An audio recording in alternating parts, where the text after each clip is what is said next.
மக்களுடன் மனதின் குரல் பொதிகை தமிழ் தொலைக்காட்சியில் 126வது மாதத்தை எட்டி சரித்திர சாதனை படைக்கும் பிரதமர் மோடியின் மன் கி பாத் நிகழ்ச்சி. நாட்டு மக்களுடன் உரையாடும் மோடிஜி நமோ ஆப் மற்றும் சாரல் ஆப் மூலம் பிரதமரோடு பேசி மகிழும் அரிய வாய்ப்பை பெற்றிடுவீர். வி ரமேஷ் வழக்கறிஞர், மாவட்ட பொதுச் செயலாளர், மத்திய சென்னை மேற்கு மாவட்ட பாஜக. ஆச்சி ராயல் குலோப் ஜாமுன் பேக்ஸ், ஒன்று வாங்கினால் ஒன்று இலவசம். 3 முறை தொடர்ச்சியாக பிரதமர், கிட்டத்தட்ட 11 ஆண்டுகளுக்கு மேலாக பிரதமராக இருந்து கொண்டிருக்கிறார். அவருடைய சாதனைனா என்ன சொல்லுவீங்க? இந்தியாவில் இருக்கிற எந்த வீட்லேயும் பாத்ரூம் இல்லாமல் இருக்கும். நம்ம வீட்டு பெண்களுடைய மானம் பாதுகாக்கப்படணும்னு யோசிச்சேன். எந்த வீட்லேயும் கேஸ் சிலிண்டர் இல்லாமல் இருக்கக்கூடாது, அடுப்பு ஊதக்கூடாது, புகை அடுப்பு யாரும் எந்த பெண்களும் பயன்படுத்தக்கூடாது அப்படின்னு நினச்சேன். எந்த ஒரு இந்திய பிரஜைக்கும் பேங்க் அக்கௌண்ட் இல்லாமல் இருக்கக்கூடாதுன்னு நினச்சேன். இது எல்லாத்தையும் இன்றைக்கி சாத்தியப்படுத்தி காட்டுறேன். நீங்கள் பேட் இமேஜை கிரியேட் பண்ணுறேன்னு சொல்லி தமிழகத்தில் எல்லாருக்கும் கொண்டு போய் நரேந்திர மோடி அவர்களை சேர்த்துட்டீங்க. ஆனால் இன்னைக்கு மக்களுக்கு இந்த மாதிரி ஒரு மாபெரும் மனிதன், இப்படி ஒரு மாபெரும் தலைவன் இந்த தலைமுறையில் இல்லவே இல்லை. இது கிடைக்கிறதற்கு அரிய ஒரு மாமணிங்கிறத மக்கள் புரிஞ்சுட்டாங்க.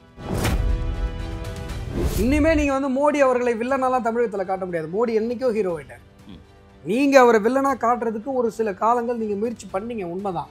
அதில் ஓரளவு நீங்கள் வெற்றியும் அடைஞ்சிங்க. ஆனால் இன்றைக்கு நரேந்திர மோடி அவர்களுடைய திட்டத்தினுடைய பயனாளிகளாக தமிழகத்தில் இருக்கிற 8 கோடி பேர் இருக்காங்க. பிஜேபியோட யாராவது இருக்காங்கன்னா அவங்களோட அண்ணந்தனி புழங்காதீங்க, உறவு வைக்காதீங்க அப்படின்னு சொன்னாரா ஸ்டாலின்? உங்களோட இல்ல, தமிழ்நாட்டில் பிஜேபி கூட சேர்ந்தா உள்ளதும் போச்சுன்னு தானே நிறைய பேர் நினைக்கிறாங்க. யார் நினைக்கிறாங்க? நிறைய பேர் 1, 2 வரிசைப்படுத்தி கூறு.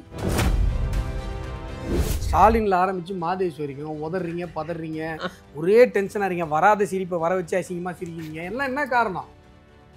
ஐயோ சேர்ந்துட்டாங்களே, என்னடா பண்ண போறோம்? எப்படியோ பிரிஞ்சு கிடந்ததுன்னா நாங்கள் அப்படியே ஆட்டையை போட்டு போயிடலாம், மிச்சம் இருக்கிற தமிழ்நாட்டையும் கூறு போட்டு வித்துட்டு போயிடலான்னு பார்த்தீங்க. இப்போ உங்களுக்கு அதுக்கு நடப்பதற்கான சாத்தியம் இல்லை. அலையன்ஸ்ல இருந்தவங்களா 18% எல்லாம் தக்க வைக்க முடியலன்னு நான் என்ன கேட்கிறேன், பாமக ஜனவரியில பார்க்கலாம், டிசம்பர்ல பார்க்கலாம். ஆமா, அப்படிதான் சொல்லுவாங்க. அவங்க என்ன திமுக இருக்கிற கொத்தடிமைகளா? சார் நாங்கள் எப்போ நீங்கள் கூட்டினாலும் உசோர் எஜமான் வந்து நிற்கான்னு சொல்கிறதுக்கு. ஏன் சார் கூட்டணின்னா அதானே சார்? எலெக்ஷன் டைமில் தான் சார் கூட்டணி வைப்பாங்க. தலைவரான பிறகு இருந்த அவருடைய அந்த தேஜஸ், அவருடைய வேகம் அதெல்லாம் இன்னைக்கு இல்லை. இன்னைக்கு என்னன்னா நயினார் நாகேந்திரன் தலைவர் ஆயிட்டாரு. அவர் பார்த்துக்கிட்டோன்னு மட்டும் இல்லை, அங்கே என்னென்ன ஃபெயிலியர் எல்லாம் ஆகுதோ அதெல்லாம் உட்கார்ந்து ரசிக்கிறாரா, சந்தோஷப்படுறாருன்ற ஒரு பார்வையும் சொல்கிறாங்க. இது உங்களுடைய குரூரமான டேபிள் ஜேர்னலிசம். உங்களுக்கு பிஜேபி மேலே ஏதாவது ஒரு புழுதி வாரி அரைக்கும். நாங்கள் எவ்வளோ அழகாக இருந்தாலும் நீங்கள் அழகில் தான் சொல்வீங்க, பின்னாடி போய் வைத்தறிச்சல் போடுவீங்க. அவ்வளோதான். உங்களை மாதிரி ஆளுங்களுடைய வைத்தறிச்சலில் தான் நாங்கள் வளர்ந்துருக்கோம். இன்றைக்கி 12%, நாளைக்கு 40%, ஆட்சியை பிடிப்போம், போய் சட்டசபையில் பிஜேபி உட்காரும். ஆதன் தமிழர்களுக்கு வணக்கம். பல்வேறு துறைகளில் ஆக சிறந்த ஆளுமைகளை சந்தித்து நாம் நேர்காணல் எடுத்து வருகிறோம். அந்த வகையில் நம்மோடு இணைந்திருக்கிறார் பாரதிய ஜனதா கட்சியின் மாநில செயலாளர் திரு அஸ்வத்தாமன் அவர்கள். அவரிடம் கேட்பதற்கு நிறைய இருக்குன்னு வாருங்கள், அவரிடமே கேட்போம். வணக்கம் அஸ்வத்தாமன் சார். வணக்கம் மதேஷ், எப்படி இருக்கீங்க? நல்லா இருக்கேன். இந்திய நாட்டின் பிரதமர் நரேந்திர மோடியுடைய 75வது பிறந்த நாள் இன்றைக்கு. அவருடைய பிறந்த நாளுக்கு என்னுடைய வாழ்த்துக்களும் ஆதன் தமிழ் சார்பாக எங்களுடைய வாழ்த்துக்களையும் தெரிவித்துக் கொள்கிறோம். சந்தோஷம், மகிழ்ச்சி. 3 முறை தொடர்ச்சியாக பிரதமர், கிட்டத்தட்ட 11 ஆண்டுகளுக்கு மேலாக பிரதமராக இருந்து கொண்டிருக்கிறார். அவருடைய சாதனைனா என்ன சொல்லுவீங்க? வானளாவிய சாதனைகள் பலவற்றையும் நரேந்திர மோடி அவர்கள் செய்த ஒரு தலைவர் என்றாலும் கூட அடிமட்ட மக்களுக்கு என்ன தேவையோ அதையும் சேர்த்து செய்து கொண்டிருப்பது தான் நரேந்திர மோடி அவர்களுடைய ஸ்பெஷாலிட்டி. இப்போது உலகத்திலேயே சேட்டலைட்டை தாக்கி அழிக்கிற ஏவுகணை இன்றைக்கு 4 நாடுகளில் இருக்குன்னா அதில் ஒரு நாடு இந்தியா. ஒரு நாட்டினுடைய அணு ஆயுத கிடங்கை தாக்கி அழித்த ஒரே நாடு இந்தியா. இப்போது நரேந்திர மோடி அவருடைய பிறந்தநாள் இன்னைக்கு நியூசிலாந்து பிரதமர் என்ன சொல்கிறாருன்னா, due to the wisdom of Narendra Modi அவர்களுடைய ஞானம் மற்றும் வழிகாட்டுதல் மூலமாக இந்திய தேசம் உலகினுடைய மிகப்பெரிய வல்லரசாக மாறும். சொல்கிறது யார்? நியூசிலாந்தினுடைய பிரதமர். ஆஸ்திரேலியாவுடைய பிரதமர் என்ன சொல்கிறாருன்னா, இங்கே இருக்கிற இந்தியன் கம்யூனிட்டி, எங்களுடைய ரிலேஷன்ஷிப் அது வலுப்பெற்று கொண்டிருக்கிறது. நாங்கள் நரேந்திர மோடி அவர்களுக்கு நன்றி சொல்லுகிறோம், பிறந்தநாள் வாழ்த்துக்களை சொல்லுகிறோம். இப்போது காலையில் பார்த்தீங்கன்னா ட்ரம்ப் நரேந்திர மோடி அவர்களிடம் நான் ஃபோனில் பேசினேன், அவ்வளோ சந்தோஷமாக போடுறாரு. ஏன்னா அவர் கொஞ்ச நாளைக்கு முன்னாடி நான் அவர்கிட்ட ஃபோனில் பேசுவதை ஆவலுடன் எதிர்பார்த்து காத்து கொண்டிருக்கிறேன்னு ட்விட்டு போட்டவர். யார்? அமெரிக்காவினுடைய அதிபர். இப்போ உலகத்தினுடைய பவர்ஃபுல் பர்சனாலிட்டியாக இருக்கார். இந்திய தேசம் வானளாவிய சாதனைகளை செய்து கொண்டிருக்கிறது. இவ்வளவு பெரிய ஒரு மனிதர் பாரத பிரதமராக முதல்ல வந்தவொடனே என்ன யோசிச்சாரு தெரியுங்களா? இந்தியாவில் இருக்கிற எந்த வீட்லேயும் பாத்ரூம் இல்லாமல் இருக்கக்கூடாது, நம்ம வீட்டு பெண்களுடைய மானம் பாதுகாக்கப்படணும்னு யோசிச்சார். எந்த வீட்லேயும் கேஸ் சிலிண்டர் இல்லாமல் இருக்கக்கூடாது, அடுப்பு ஊதக்கூடாது, புகை அடுப்பு யாரும் எந்த பெண்களும் பயன்படுத்தக்கூடாது அப்படின்னு நினைச்சார். எந்த ஒரு இந்திய பிரஜைக்கும் பேங்க் அக்கௌண்ட் இல்லாமல் இருக்கக்கூடாதுன்னு நினைச்சார். இது எல்லாத்தையும் இன்னைக்கு சாத்தியப்படுத்தி காட்டிருக்காரு. வானளாவிய சாதனைகளை செய்கிற அதே நரேந்திர மோடி அவர்கள் அடிமட்ட மக்களுக்கான தேவைகள், அடிப்படை தேவைகளை பார்த்து பார்த்து பூர்த்தி செய்து கொண்டிருக்கிறார். இதுதான் நரேந்திர மோடி அவர்களுடைய சாதனை. ஒரு உயர்வான எண்ணம் தான். நான் விமர்சன பார்வை வைக்கல, அவர் மேல வைக்கக்கூடிய அந்த குற்றச்சாட்டு. அன்னைக்கு ஒரு 400 ரூபா 450 ரூபா இருந்த கேஸ் விலை இன்னைக்கு 1200 ரூபா 1300 ரூபா வந்துருச்சு அப்படின்ற ஒரு பார்வையும் இருக்குல்ல. கேஸ் அடுப்பு எல்லா வீட்டுக்கும் போகணும்னு நினைச்சார் மோடி. நல்லா புரிஞ்சுக்கோங்க மகேஷ், 2014 ஒரு விலை வித்த எந்த பொருளும் இன்னைக்கு அதே விலையில கிடையாது. எல்லா பொருளும் விலை ஏறி கொண்டுதான் இருக்கும். அது சாதாரணமா இல்ல, சாமானிய வீட்டுல அடுப்பு எரியணும்னு நினைச்சாரு, கேஸ் அடுப்பு எரியணும்னு நினைச்சாரு. அதை சொல்லலைங்க. 1300 ரூபா கேஸ் வாங்கணும்ன்ற நிலைக்கு தள்ளப்பட்டிருக்குல்ல. 1300 கிடையாது, நீங்க கரெக்டா வெரிஃபை பண்ணிட்டு பேசுங்க. 900 ரூபா தான் இன்னைக்கு ரேட்டு. சரி, அது பிரச்சனை இல்லை. நான் என்ன கேட்குறேன், உஜ்வாலா ஸ்கீம்ல மாதம் ஒரு சிலிண்டரு ஏழைகளுக்கு ஃப்ரீயாக தராங்க, தெரியுமா தெரியாதா? நீங்களும் நானும் தான் காசு கொடுத்து சிலிண்டர் வாங்குறோம். வறுமை கோட்டில் இருக்கிறவர்கள் மாதம் ஒரு சிலிண்டர் இன்னைக்கு அவங்களுக்கு ஃப்ரீயாக வந்துட்டு இருக்கு. புரியுதுங்களா? அதை பற்றி நீங்கள் பேச மாட்டீங்களே. இன்னைக்கு நான் கேட்குறேன், 2014 முன்னாடி கேஸ் சிலிண்டர் அப்படிங்கிறது எல்லா வீட்லேயும் இருந்ததா? இன்னைக்கு எப்படி எல்லா வீட்லேயும் இருக்கு? ஏங்க, நான் கிளியூருக்கு போனேங்க சுற்றுப்பயணம். கிளியூர்னு ஒரு கிராமம், உளுந்தூர்பேட்டை பக்கத்தில். ஒரு ஹாஸ்பிட்டல் ஷீட்டு போட்ட ஒரு வீடு. வீடுனா வீடே கிடையாது, நம்ம இங்கே உட்காந்துருக்கோம்ல, இந்த 2 சேர் அளவு கூட இருக்காது அவங்க வீடோட இடம். வெளில இருந்து பார்த்தா அந்த வீட்டுக்குள்ளே இருக்கிற எல்லாமே தெரியும்.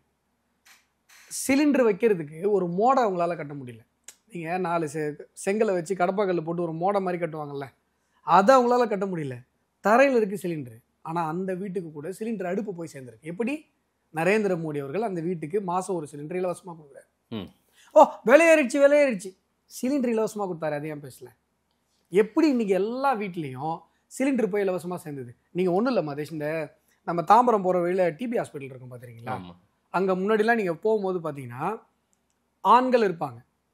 ஏன்னா ஆண்களுக்கு நிறையா பேருக்கு புகைப்பிடிக்கிற பழக்கம் இருக்குது, டிபி வருது, ஓகே.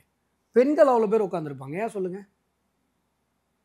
புகை அடுப்பு, அந்த ஊதாங்கோலை வச்சு ஊதி அந்த புகை உள்ளே போய் நம்ம கிராமத்தினுடைய பெண்கள் அவ்வளோ பேருக்கு டிபி இருந்தது மதேஷ்.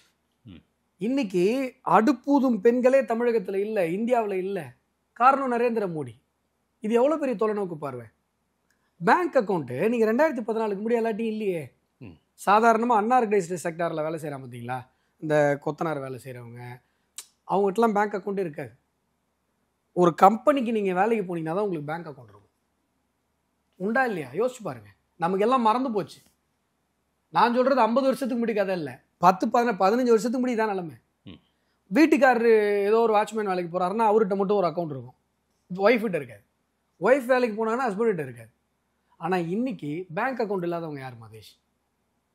140 கோடி மக்கள் தொகை இருக்கிற ஒரு நாட்டில் எல்லாருக்கும் பேங்க் அக்கௌண்ட் கொண்டு போய் சேர்த்துருக்காரு. சாதனை இல்லையா? யோசிச்சு பாருங்க. நான் லா காலேஜ் செகண்ட் இயர் படிக்கும்போது எனக்கு நல்லா ஞாபகம் இருக்குது. 2006 எனக்கு ஒரு பேங்க் அக்கௌண்ட் இருக்குது. உளுந்தூர்பேட்டையில் ஐஓபி பேங்க்கில் எனக்கு ஒரு பேங்க் அக்கௌண்ட் இருக்குது. நான் சென்னையில் லா காலேஜில் படிச்சுட்டு இருக்கேன் மதேஷ். நான் போய் ஒரு ஏடிஎம் கார்டை கொடுங்கடான்னு சொல்லி ஒரு ரெப்ரஸன்டேஷன் கொடுக்குறேன். சீரியஸாக நடந்த விஷயம். உடனே பேங்க் மேனேஜர் என்னை கூப்பிட்றாரு உள்ள. எனக்கு ஒன்றும் புரியலடா, ஏடிஎம்க்கு தானடா எழுதி கொடுக்குறோம், இது எதுக்கு பேங்க் மேனேஜர் நம்ம லோனாக கேட்குறோம் அப்படின்னு. தம்பி இங்கே வாங்க, உங்களுக்கு எதுக்கு ஏடிஎம் கார்டு என்ன கேட்குறேன். சார் இல்லை சார், இந்த மாதிரி நான் இங்கேருந்து அப்பா அம்மா காசு அனுப்புவாங்க, நான் அங்கேருந்து எடுத்துப்பேன். அது மணி ஆர்டரில் அனுப்புனா பத்தாதா? எதுக்கு ஏடிஎம்லாம் நீங்கள் கேட்குறீங்க? 1000 கேள்வி கேட்டாங்க. எனக்கு ஒரு ஏடிஎம் கார்டு கொடுக்கறதுக்கு ஒரு லா காலேஜ் ஸ்டூடெண்ட்டு, ஒரு செகண்ட் இயர் ஸ்டூடெண்ட்டுக்கு இன்னைக்கு டிஜிட்டல் டிரான்சாக்ஷன் மதேஷ். ஒரு கீரை விற்கிற ஆயாவுக்கு டிஜிட்டல் டிரான்சாக்ஷன் சாத்தியப்படுத்திருக்கு.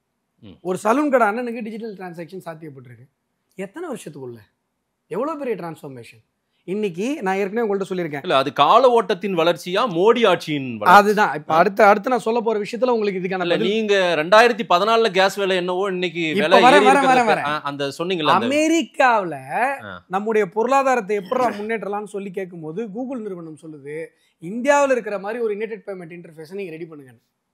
இப்ப சொல்லுங்க, இதை கால ஓட்டத்தின் முன்னேற்றமா இந்திய தேசத்தின் முன்னேற்றமான? G20 மாநாட்டில் ஜெர்மனியினுடைய ஃபினான்ஸ் மினிஸ்டர் வந்து என்ன இப்படி இருக்கு இங்க இருக்கிற டிஜிட்டல் டிரான்சாக்ஷன்ஸ்லாம் அப்படின்னு சொல்லிட்டு கீரை கடையில் அவர் வந்து QR கோட்ல இருக்கிற பேமெண்ட் இருக்கிற போட்டோவை ட்விட்டர்ல போட்டு ஆச்சரியப்படுறாரு. இது காலத்தினுடைய முன்னேற்றமா இந்தியாவுடைய முன்னேற்றமா? உலகமே வளருது, அது கூட சேர்ந்து இந்தியா வளரல. உலகத்திலேயே எல்லாரை விட இந்திய தேசம் ஒரு படி முன்னாடி இருக்கு. இன்னைக்கு டிஜிட்டல் டிரான்சாக்ஷன்ஸ்ல, ரியல் டைம் டிரான்சாக்ஷன்ல உலகத்தினுடைய நம்பர் 1 தேசம் இந்தியா. உலகத்தினுடைய இது வந்து கால ஓட்டத்தினால ஏற்பட்ட வளர்ச்சி கிடையாது. ஏன்னா இதே இந்த டிஜிட்டல் டிரான்சாக்ஷனை பத்தி பேசும்போது பாசதமர் வந்து என்ன தெரியுமா சொன்னாரு, எப்படிங்க டிஜிட்டல் டிரான்சாக்ஷனை சாத்தியப்படுத்துவீங்க, ரோடு சாலை ஓர கடைக்கு எலக்ட்ரிசிட்டி கொடுப்பீங்களா, இன்டர்நெட் ஃபைபர் ஆப்டிக்ஸ் கம்யூனிகேஷன் கொடுப்பீங்களா, பிராட்பேண்ட் கொடுப்பீங்களா, எப்படி சாத்தியப்படுத்துவீங்கன்னு கேட்டார். ஆனா இன்னைக்கு நம்ம சாத்தியப்படுத்தி காட்டிருக்கோம். இதுதான் நரேந்திர மோடி. அதாவது அக்சஸ் டு ஆல், அதாவது எல்லா விஷயத்திற்குமான அக்சஸ் வேணும், அது எல்லாருக்கும் வேணும். இதை சாத்தியப்படுத்தி காட்டிருக்காரு. எப்படி? நீங்க ஒன்றும் இல்லை, பிராட்பேண்ட் இன்டர்நெட் இன்னைக்கு பாரத் நெட் ஸ்கீம் மூலமா தமிழ்நாட்டில் மட்டும்தான் அது ஃபுல்லாக இம்ப்ளிமெண்ட் ஆகலை, இங்கே ஊழல்னால. இந்தியா முழுசும் இம்ப்ளிமெண்ட் ஆயிடுச்சு. கடைக்கோடி கிராமத்தில் ஒரு ரிசர்வ்டு வில்லேஜில் இருக்கிறவனுக்கு கூட ஃபைபர் ஆப்டிக்ஸ் பிராட்பேண்ட் கம்யூனிகேஷன் கிடைக்கணும்னு நரேந்திர மோடி நினைக்கிறார். அவர் வந்து பிரதமராக வர்றதுக்கு முன்னாடி எலக்ட்ரிசிட்டி கிடைக்கல எல்லா கிராமத்துக்கும். ஆனா அவர் பிரதமராகி 12 வருஷத்துல அவர் என்ன நினைக்கிறாரு, எல்லா கிராமத்துக்கும் பிராட்பேண்ட் கம்யூனிகேஷன் போயிடணும்னு சொல்லி அதை சாதிச்சு காட்டியிருக்காரு.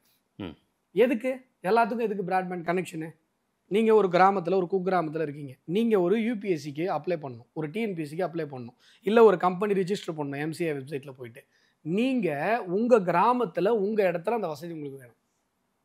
அதாவது சென்னையில் தேனாம்பேட்டையில் இல்லை அடையாறில் உட்காந்துருக்கிற ஒரு பையனுக்கு என்ன இன்டர்நெட் வசதி இருக்கோ அது ஒரு குக்கிராமத்தில் இருக்கிற, இப்போ உளுந்தூர்பேட்டை பக்கத்தில் இருக்கிற புகைப்பட்டியில் இருக்கிற ஒரு கிராமத்து பையனுக்கும் கிடைக்கணும். இதான் நரேந்திர மோடி அவர்கள் யோசிச்சது. இப்போ கம்பெனி ஆரம்பிக்கிறதுன்னு ஒரு விஷயம் இருக்குல்ல, முன்னாடிலாம் பார்த்தீங்கன்னா கம்பெனி ஆரம்பிக்கிறதுனா அந்த பெரிய பெரிய பணக்காரங்களோட பசங்க மட்டும்தான் அந்த கம்பெனி ஆரம்பிப்பான். சாதாரணமானவங்களுக்கு அது சாத்தியமே கிடையாது. அக்சஸ் டு பிஸ்னஸ் இப்போ முன்னாடி வந்து 400 ஸ்டார்ட் அப் மதேஷ் 2014க்கு முன்னாடி.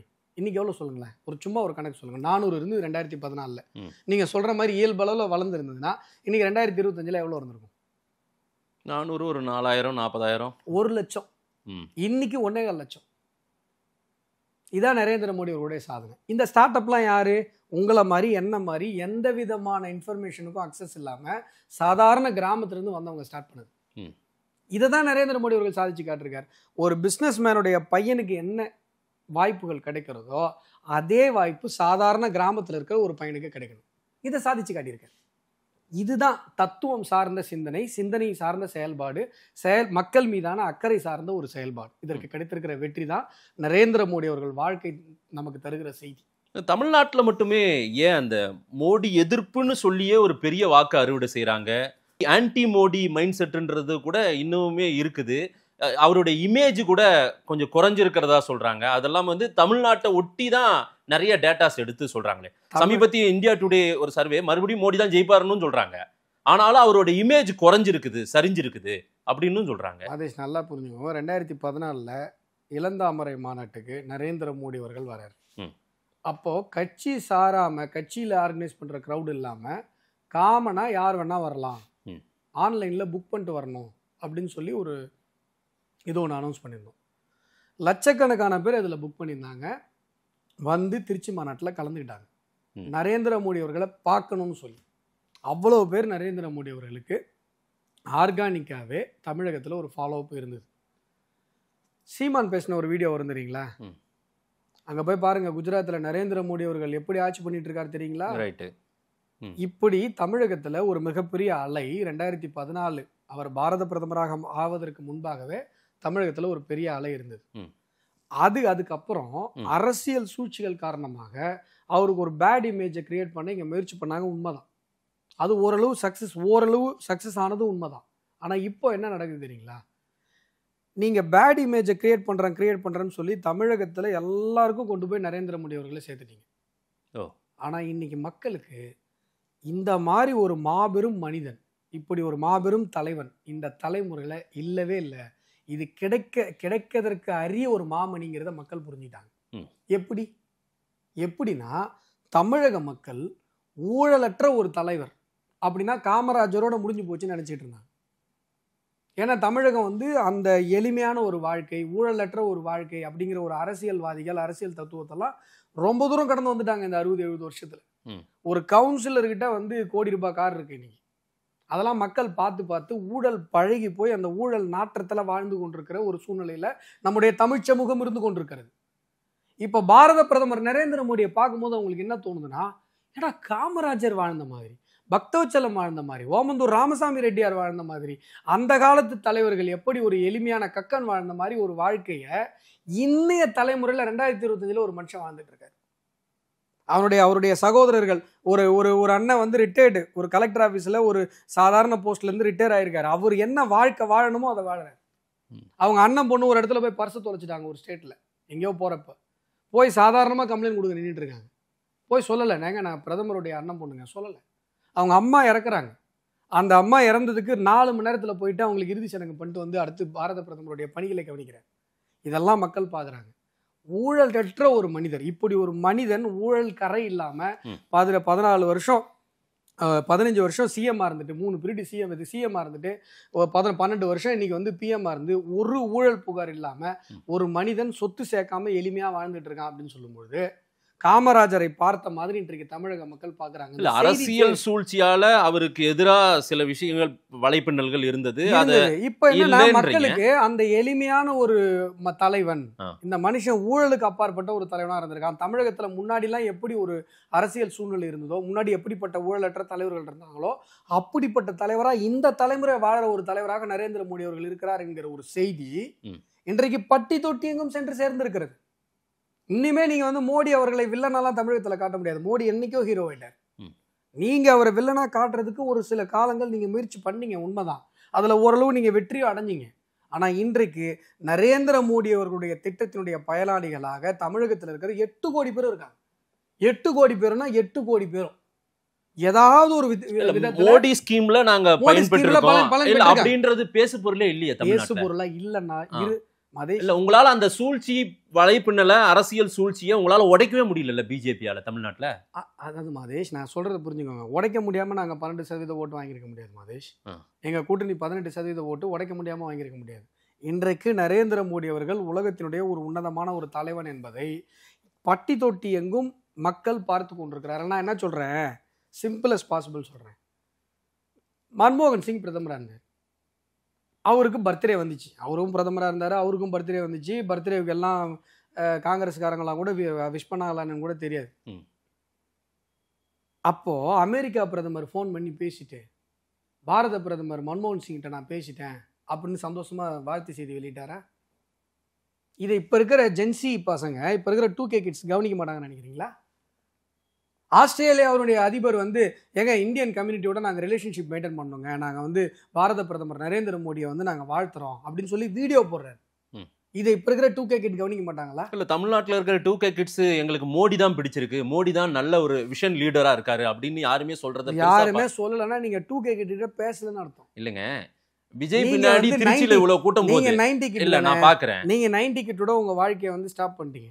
நீங்க வந்து 2K கிட்ஸ் கிட்ட பேசல. யாரு மோடி தான் எனக்கு பிடிக்குது, அவர்தான் எனக்கு ஒரு நல்ல ஒரு லீடர் மாதேஷ் இத அப்படின்னு சொல்றாங்க. இந்த கம்பேரிட்டிவ் ஸ்டடி பண்றாங்க மாதேஷ். இப்ப இருக்கிற இளைஞர்கள் மன்மோகன் சிங் பிரதமராக இருந்த போது உலக தலைவர்கள் எப்படி நடத்தினார்கள், இன்றைக்கு பாரத பிரதமர் நரேந்திர மோடி அவர்களுக்கு நாங்கெல்லாம் வாழ்த்து போறதுக்கு முன்னாடி ஆஸ்திரேலியா பிரதமரும், நியூசிலாந்து பிரதமரும், அமெரிக்கா பிரதமரும், லண்டன் பிரதமரும் வாழ்த்து போடுறாங்க மாதேஷ். இதை இன்றைக்கு இருக்கிற இளைய தலைமுறை கவனிக்காதுன்னு நினைச்சிட்டு இருக்கீங்களா?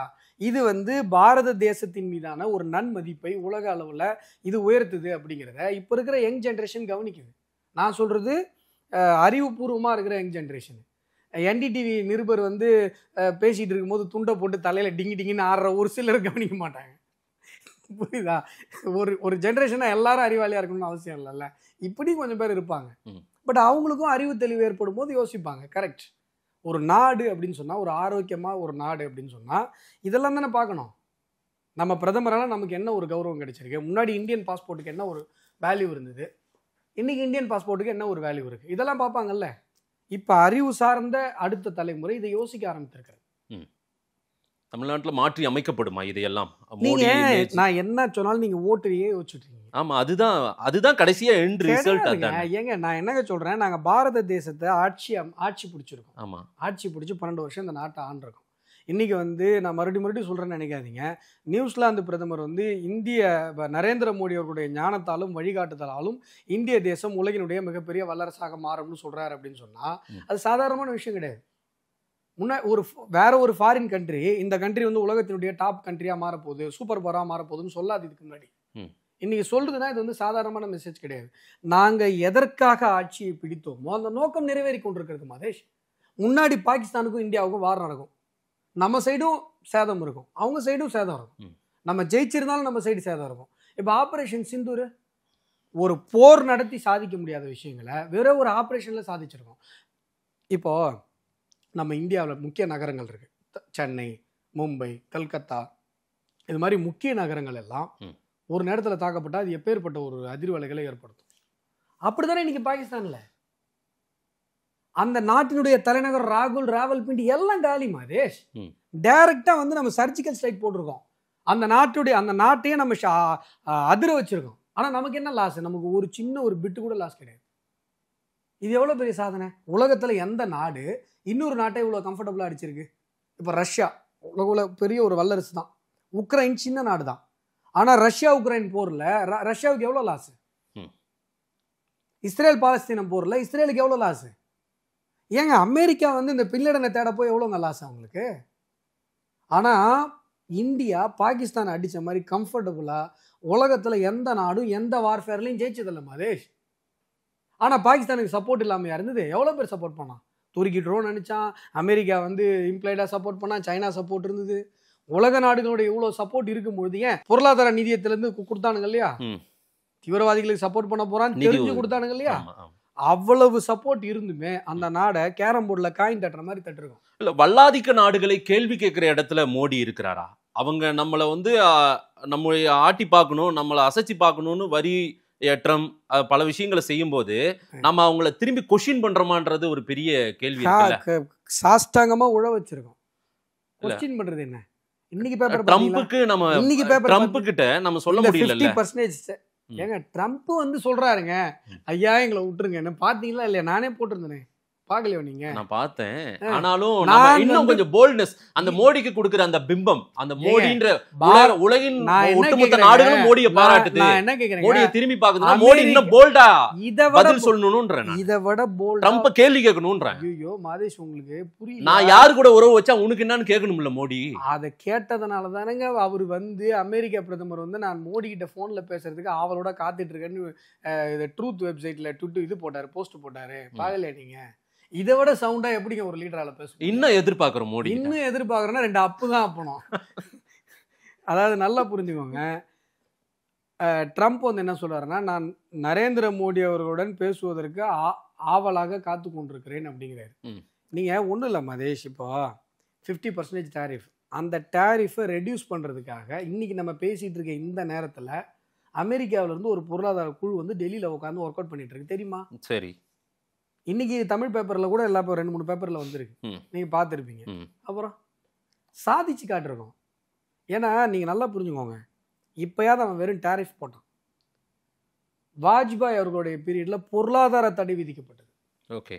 பொருளாதார தடை அப்படின்னு சொன்னா என்ன அப்படின்னா, அமெரிக்காவும் எந்த டிரான்சாக்ஷனும் வச்சுக்காது, அமெரிக்காவோடு நட்புறவுல இருக்கிற எந்த நாடும் எந்த டிரான்சாக்ஷனும் வச்சுக்காது. எதுக்காக போட்டான்? வாஜ்பாய் பீரியட்ல ஞாபகம் இருக்கா? அணுகுண்டு சோதனை நடத்துறதுக்காக போட்டான். அதையே கொஞ்சம் கூட அசராம இந்திய ரூபாய் மதிப்புக்கோ இந்தியாவுடைய வர்த்தகத்திற்கோ இந்தியாவுடைய பொருளாதாரத்திற்கோ எந்த பாதிப்பும் வராம ஹேண்டில் பண்ணவர் தான் நம்முடைய முன்னாள் பாரத பிரதமர் வாஜ்பாய் அவர்கள். அவருடைய வழி வந்தவர் நரேந்திர மோடி. இன்னைக்கு பார்த்தீங்கல்ல, 50% டேரிஃப்னு சொன்னான். எதையாவது கொஞ்சமாவது கண்டுக்கிட்டாங்களா? Just like that. அதாவது ஒன்றும் இல்லைங்க, இந்த டேரிஃபில் நமக்கு என்ன லாஸோ அதை போய் ஒரு இடத்துல நம்ம செட்டில் பண்ணோம் அப்படின்னா பரவாயில்ல. நம்ம என்ன பண்ணோம் நல்லா கவனிங்க. இப்போ வந்து 50% அவன் டேரிஃப் போட்டான். சாஃப்ட்வேர் இதெல்லாம் அதில் எக்ஸெப்ஷன். அதில் வந்து பார்த்தீங்கன்னா நமக்கு 2% ஒட்டுமொத்த ஜிடிபியில் நமக்கு 2% நம்முடைய ஏற்றுமதி மூலமாக நமக்கு கிடைக்கிற வருமானம். அந்த 2%த்தில் அமெரிக்காவினுடனான ஏற்றுமதி வருமானம்ங்கிறது ரொம்ப மிக குறைவு தான். ஸோ அதனால் ஏற்பட்டுக்கிற ஒரு இழப்பு அப்படிங்கிறது மிக குறைவான ஒரு இழப்பு. ஆனால் இவர் அதை சாக்கு வச்சு என்ன பண்ணுறாருன்னா ஷாங்காய் ஒத்துழைப்பு மாநாட்டில் போகிறார், ரஷ்யாவை கூப்பிட்றாரு, சீனாவை கூப்பிடுறாரு. இவங்க 3 பேரும் பேசின அந்த ஃபோட்டோ வந்து உலக அளவில் ட்ரெண்ட். அமெரிக்கா கதி கலங்கிட்டான். உடனே இப்போ இவர் என்ன போடுறாரு அடுத்த நாள் ட்ரம்ப், ஐயோ இந்தியாவை நம்ம இழந்துட்டோமே, இந்தியா மாதிரி ஒரு நல்ல நண்பனை நான் இழந்துட்டேனே அப்படின்னு வாயிலையும் வயிற்றுலையும் அடிச்சுட்டு ட்ரம்ப் ட்விட்டு போடுறாரு. அதற்கு பதிலாக பாரத பிரதமர் நரேந்திர மோடி அப்படிலாம் ஒன்றும் கவலைப்படாதப்பா, நாங்கள் வந்து உங்க கூட ஃப்ரெண்ட்ஷிப் வச்சுக்க தயாராக தான் இருக்கோம்னு அதுக்கப்புறம் இறங்கி வர்றாரு. ஆனால் முதல்ல கதறல் துணியில் போட்டது ட்ரம்ப் அவர்கள். டாரிஃப் போட்டது இல்லைங்க, இந்த ட்விட்டு போட்டது. நாங்க இந்தியாவை இழந்துட்டோம், இந்தியா மாதிரி ஒரு நல்ல நாட்டை இழந்துட்டோம், நம்ம ஒரு இருள் சூழ்ந்த சீனாவிடம் நாம பறி கொடுத்துட்டோமே, ஐயோ நம்ம இழந்துட்டோமேனு ஃபீல் பண்ணது யாரு? ட்ரம்ப். புரியுதா? இப்போ இந்த ஷாங்காய் ஒத்துழைப்பு மாநாட்டில் பேசினார் பார்த்தீங்களா, ரஷ்யாட்டையும் சீனாட்டையும். அதில் ஒரு முக்கியமான ஒரு ஆஸ்பெக்ட், ரஷ்யாவோட நம்ம ஆல்ரெடி வியாபார தொடர்பில் தான் இருக்கோம். இப்போ ஆக்சுவலாக அந்த டாரிஃபுக்கு என்ன காரணம்னு நினைக்கிறீங்க? இவன் 50% டாரிஃப் போட்டான்ல, அதுக்கு என்ன காரணம்னு நினைக்கிறீங்க? ரஷ்யாட்டிருந்து எண்ணெய் வாங்கினது, கச்சா எண்ணெய் வாங்கினது, அப்படி தானே நினைக்கிறீங்க? கிடையாது. ரஷ்யாட்டிருந்து நம்ம கச்சா எண்ணெய் வாங்கினதுக்காக அவன் டாரிஃப் போடல. ரஷ்யா கிட்ட இருந்து கச்சா எண்ணெயை நம்ம இந்திய ரூபாயில் வாங்கணும். அதுதான் அமெரிக்காக்காரனுக்கு பிரச்சனை. மதேஷ், இப்போ நம்ம இந்தியா இருக்குது, எந்த நாடு வேணால் எடுத்துக்கோங்க, இந்தியா சீனா எந்த நாடு வேணால் எடுத்துக்கோங்க. நாம் வந்து ரூபா நோட்டு அச்சடிக்கிறோம் இல்லைங்களா, அந்த ரூபா நோட்டை அச்சடிக்கும் போது அதற்கு ஈக்குவலான ஒரு சொத்து மதிப்பை ரிசர்வ் பண்ணிட்டு தான் நம்ம அச்சடிக்கணும். நீங்கள் உங்கள் இஷ்டத்துக்கு அச்சடிச்சிங்க அப்படின்னு சொன்னால் என்ன ஆகும்னா அதோடைய பண மதிப்பு இழந்துடும். இப்போ நீங்கள் உதாரணத்துக்கு இப்போ நீங்கள் கம்போடியாலாம் போனீங்கன்னா ஒரு காஃபி சாப்பிட்றதுக்கு 10,000 ரூபா கொடுக்கணும், அந்த ஊர் காசு. அந்த பொருளாதாரம் அந்த பணவீக்கத்தில் விழுந்து போச்சு அந்த நாணயங்கள்லாம். அப்போ நீங்கள் ரிசர்வ் பண்ணிட்டு தான் வைக்கணும். உலக நாடுகள் எல்லாமே இது மாதிரி ரிசர்வ் பண்ணி தான் நாணயங்களை அச்சிட முடியும். ஆனால் அமெரிக்கா என்ன பண்ண தெரியுங்களா, ரிசர்வே கிடையாது. நம்ம இந்த காது குத்துக்கு பத்திரிக்கை அடிப்போம் தெரியுங்களா, மஞ்சள் தண்ணி, அந்த மாதிரி அடிச்சுனே இருப்பான். என்ன காரணம்? செகண்ட் வேர்ல்டு வாருக்கு அப்புறம் என்ன பண்ணிட்டான்னா வேர்ல்டு கரன்சியாக அவனுடைய அமெரிக்கா டாலரை ப்ரமோட் பண்ணிட்டான். நீங்கள் 1947 இந்தியா சுதந்திரம் வாங்கும்போது ₹1 இந்திய ரூபாயோட மதிப்பு ஒரு அமெரிக்க டாலர் ஆச்சுங்களா. அதுக்கப்புறம் இங்கே ஆட்சி செய்தவர்கள் வந்து பொருளாதாரத்தில் நிறைய தவறு பண்ணி இதை வீழ்ச்சி அடைய வச்சுட்டாங்க. அவன் என்ன பண்ணிட்டான்னா வேர்ல்டு கரன்சியாக, இப்போ எப்படி வேர்ல்டு காமன் ஸ்போக்கன் லாங்குவேஜாக இங்கிலீஷை நிறுத்திருக்காங்க, அந்த மாதிரி வேர்ல்டு ட்ரேட். இப்போ நீங்கள் இப்போ இந்த ஒரு பொருளை நீங்கள் எக்ஸ்போர்ட் பண்ணணும்னா அமெரிக்க டாலரில் தான் ரேட் ஃபிக்ஸ் பண்ணுவீங்க. நீங்கள் எந்த நாட்டுக்கு அனுப்புறதா இருந்தாலும் அவன் காயினை வச்சு கம்பேர் பண்ணி பார்த்து உங்கள்கிட்ட வாங்குவான். இதை அவன் சாதிச்சு காட்டிட்டான். முக்கியமாக எப்படி பண்ணான்னா கச்சா எண்ணெய் அரபு நாடுகள் தான் விளையும், எந்தெந்த நாடும் வந்து வாங்கும். ஆனால் எதிரடா டிரான்சாக்ஷன் பண்ணுவோம்னா டாலரில் பண்ணுவோம். இதை பண்ணிட்டான். நம்ம இந்திய ரூபாய் மதிப்பில் பண்ணோம். இப்போ என்னன்னா உலக அளவில் இப்போ என்ன ஆகும், வேர்ல்டு டிரான்சாக்ஷன்ஸ் எல்லாமே அமெரிக்கன் டாலர் தான் நடக்குதுன்னா அமெரிக்க டாலருடைய டிமாண்டு உலக அளவில் இருந்துகிட்டே இருக்கும். அப்போ அவன் என்ன பண்ணுவான், காது குத்து பத்திரிகை அடிக்கிற மாதிரி அடிச்சு தள்ளிகிட்டே இருப்பான். இதுதான் அமெரிக்காவினுடைய பொருளாதாரத்தினுடைய ஸ்தரத்தன்மைக்கு காரணம். டாலர் விழுந்ததுன்னா அமெரிக்கா விழுந்துடும். இப்போ நம்மளால என்ன பண்ணுறாருன்னா உலக நாடு, இப்போ ரூபே கார்டு இருக்கு இல்லைங்களா, அது வந்து அபுதாபியில் செல்லும். ஓகே, ரூபே கார்டு நீங்கள் சாதாரண இந்தியன் பேங்க்கில் வாங்குற ரூபே கார்டை வச்சு நீங்கள் அபுதாபியில் போய் ஒரு பர்ச்சேஸ் பண்ண முடியும். அதை சாதிச்சு காட்டிருக்காரு. ரஷ்யா கிட்ட கச்சா எண்ணெய் வாங்குறாரு, ருப்பீஸில் வாங்குறாரு. இதுதான் அமெரிக்காவுக்கு ஒரு மிகப்பெரிய ஒரு பிரச்சனை ஏற்படுத்திச்சு. அதுக்கு தான் 50% டேரிஃப்னு பயமுறுத்தி பார்த்தாங்க. இப்போ நம்ம பயப்படலை, அவங்க சரண்டர் ஆகிட்டாங்க. ஆனால் இந்த டேரிஃப்னு பயமுறுத்துனதில் ஷாங்காய் ஒத்துழைப்பு மாநாட்டுக்கு நரேந்திர மோடி அவர்கள் போனார் பாருங்கள், அங்கே பியூட்டிஃபுல்லாக ஒரு ஆஸ்பெக்ட் ஒன்று பண்ணார். யாருமே தமிழ்நாட்டில் அதை பற்றி பேசவே இல்லை. என்ன பண்ணார் தெரியுங்களா, இம்போர்ட்டுக்கு ஈக்குவலாக எக்ஸ்போர்ட் இருக்கணும் அப்படின்ற ஒரு அக்ரிமெண்ட்டுக்குள்ளே சைனா கிட்ட வந்தார். என்ன அர்த்தம் அப்படின்னா, சைனாவிலிருந்து எவ்வளவு பொருட்கள் இந்தியாவில் இறக்குமதி ஆகுதோ, இப்போ 100,000 அமெரிக்க டாலர் அளவுக்கு ஆகுதுன்னு வைங்களேன், அதே அளவிற்கு இங்கேருந்து எக்ஸ்போர்ட்டும் ஆகணும். ஒரு ஃபிகருக்கு சொல்கிறேன், எனக்கு என்ன ஃபிகர்னு தெரியல, எவ்வளோ ₹100 இறக்குமதி பண்ணால் ₹100 ஏற்றுமதி ஆகணும். இப்போ சைனாவுடைய ப்ராடக்ட்டு நிறைய இறக்குமதி ஆகிட்டு இருக்கு, நம்ம ஊரில் மட்டும் இல்லை, அமெரிக்காவிலேருந்து எல்லா இடத்துக்கும்.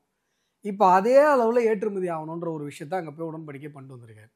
இது சாத்தியம் அடைஞ்சதுன்னா இப்போ 50% டேரிஃப்னால நமக்கு என்ன ஒரு நஷ்டம் நம்ம கணக்கு பண்ணுறோமோ அதை விட சைனாவோட இந்த பண்ணியிருக்க இந்த உடன்படிக்கையில் 200 மடங்கு லாபம். அவ்வளோ பெரிய வேலையை சர்வசாதாரணமாக போய் பட்டு வந்துட்டார். இந்த 50% டாரிஃபில் நமக்கு நஷ்டம் இல்லை, மிகப்பெரிய லாபம். இதுதான் நரேந்திர மோடி. ஓகே, நிறைய விஷயங்கள் மோடி பிறந்த நாளில் பரவாயில்ல குறுக்கிடாமல் இருந்தீங்க, அதே எனக்கு ஆச்சரியமா இருந்தது. இல்லை பதிவு அது சரியானதா செஞ்சிருக்காரா நாட்டுக்கு மோடி அப்படின்னு மக்கள் தானே சொல்ல போகிறாங்க. நம்ம தமிழ்நாட்டு அரசியலுக்கு வந்துருவோமா? வந்துடலாம். பிஜேபி அரசியல் பிஜேபியோட தவிர்த்து தமிழ் அரசியலே இல்லை அப்படி கிடையாது. பிஜேபியோட யாராவது இருக்காங்கன்னா அவங்களோட அண்ணந்தனி புழங்காதீங்க, உறவு வைக்காதீங்க அப்படின்னு சொல்றாங்க. சொன்னாரா ஸ்டாலின்? இல்ல தமிழ்நாட்டுல பிஜேபி கூட சேர்ந்தா உள்ளதும் போச்சுன்னு தானே நிறைய பேர் நினைக்கிறாங்க. யார் நினைக்கிறாங்க? நிறைய பேர் 1 2 வரிசைப்படுத்தி கூறு. இல்ல பிஜேபியோட சேர்ந்தா ஆபத்து, பிஜேபியோட சேர்ந்து இருக்காங்க அதனால அவங்க கூட சேராதீங்க அப்படிதானே இருக்கு. அப்படின்னு யார் சொல்றாங்க? எடப்பாடியோடு அதிமுகவோடு கூட்டணி வைக்க வேணாம்னு ஏன் நினைக்கிறாங்க? அங்க பிஜேபி இருக்குங்க அதனால வேண்டாம்னு நினைக்கிறாங்கல்ல. யார்? எடப்பாடி நினைக்கிறாரா? எடப்பாடி நினைக்கல. எடப்பாடியும் அதிமுக வந்து பிஜேபியோட கூட்டணி வச்சிருச்சு, பிஜேபி கூட இருக்கிறதுனால நம்ம போக கூடாது அப்படின்னு நினைக்கிறவங்க தானே. யார் சொல்றா? எதிர்கட்சிகள் இன்னைக்கு இருக்கிற அத்தனை கட்சி, அந்த கட்சிக்கு பேரு புதுசா வந்த விஜய் உட்படுங்க. விஜய் எல்லாம் விஜய் கூட அங்க பிஜேபி இருக்கு அதனால போக கூடாதுன்னு நினைக்கிறாரு. அவருக்கு ஏடிஎம்கே கூட ஒரு சாஃப்டா அணுகிறாரு சில விஷயத்துல. அப்படியா? சரி. ஆனா பிஜேபி இருக்குது. சரி, அப்புறம் 1 விஜய், அப்புறம் 2 திமுக கூட்டணி கட்சிகள் இருக்கிறவங்க. முந்தா நாள் கட்சி ஆரம்பிச்ச நேத்து பேஞ்ச மழையில இன்னைக்கு முளைஞ்ச காலம் விஜய். அப்புறம் இன்னைக்கு முளைச்ச காலம் தான். ஆனா அது பாருங்க எவ்வளவு படர் விட்டு பெரிய அளவுக்கான கூட்டத்தை, ஆர்ப்பரிக்கும் கூட்டத்தை. திருச்சி நயன்தாரா வந்தா இதை விட 10 மடங்கு கூட்டம் வரும். ரைட், அது ஓட்டு போடுற கூட்டம் இல்ல, இது ஓட்டு போடுற. அது ஓட்டு போடுதா இல்லையா எலெக்ஷனுக்கு அப்புறம் தான் தெரியும். தெரிஞ்சிருங்க. பார்த்தேனே இந்த NDTV ஏதாவது சொன்னேனே. சரி பார்த்தேன். அது ஒரு சம்பவம். அது அந்த சம்பவத்தை அது தவறான. பெரம்பலூர்ல வரதுக்கு லேட் ஆச்சுன்னு உடனே எப்படி காய்ச்சி விட்டு போனாங்க. ஆனாலும் 12-1 மணி வரைக்கும் காத்திருந்தாங்களே விஜய்க்காக. காத்திருந்துட்டு என்ன சொல்லிட்டு போனாங்க? என்ன சொல்லிட்டு போனாங்க? இந்த 2 மணில இருந்து காத்துனோன்றாங்க. ஓட்டே போட மாட்டேன்னாங்க. எடிட் பண்றீங்க, ஓட்டு போட மாட்டேன்னு சொன்னாங்க. ஏங்க பார்க்க வர்றதுங்க. இல்ல விஜய்க்கு ஓட்டு போட மாட்டேன்னு உடனே என்ன பிஜேபிக்கு ஓட்டு போட்டு போறாங்க. மாதேஷ் நான் சொல்றேன் நல்லா புரிஞ்சுக்கோங்க. இப்ப மாதேஷ் உங்களே எடுத்துக்கிறேன், நீங்க வெள்ள ஆளுங்களை சொன்னா உங்களுக்கு புரிய மாட்டேங்குது. இப்ப மாதேஷ் இருக்காரு, நீங்க இப்போ ஒரு 8 வருஷம் இருக்குமா ஊடகத்துறையில? உங்களுக்கு 8 வருஷம் தொடர்ந்து நீங்க பயணிக்கிறீங்க. ஓரளவு தமிழகத்துல எல்லாருக்கும் முக பரிச்சயம் உள்ள ஒரு நபரா நீங்க இருக்கீங்க. நீங்க ஒரு டீ கடையில போய் டீ சாப்பிட்டாலோ இல்ல ஹோட்டல்ல போய் சாப்பிட்டாலோ உங்க கூட புகைப்படம் எடுத்துக்கிறாங்களா? பேசுவாங்க, எல்லாருமே போட்டோ எடுப்பாங்க, பேசுவாங்க, உங்களை பார்த்துருங்க, உங்க இன்டர்வியூ பிடிக்கும்னுவாங்க, புகைப்படம் எடுத்துப்பாங்க, பண்றாங்களா இல்லையா? நடக்குது. ஆமாண்ணா ஆமா நடக்குது. அவங்கெல்லாம் நீங்க எலெக்ஷன் என்ன ஓட்டு போடுவாங்களா? போட மாட்டாங்க. அவ்வளவுதான் மாதேஷ், அவ்வளவுதான் மாதேஷ். ஸ்கிரீன்ல பாக்குறவங்கள தரையில பார்த்தா நம்ம போய் பார்க்கணும்னு ஒரு கியூரியாசிட்டி வரும். சரி, நீங்க விஜய் அப்படி நீங்க அண்டர் எஸ்டிமேட் பண்ண முடியாது. நான் வந்து பாருங்க, நான் மாதேஷையும் அண்டர் எஸ்டிமேட் பண்ண மாட்டேன், விஜயும் ஓவர் எஸ்டிமேட் பண்ண மாட்டேன்.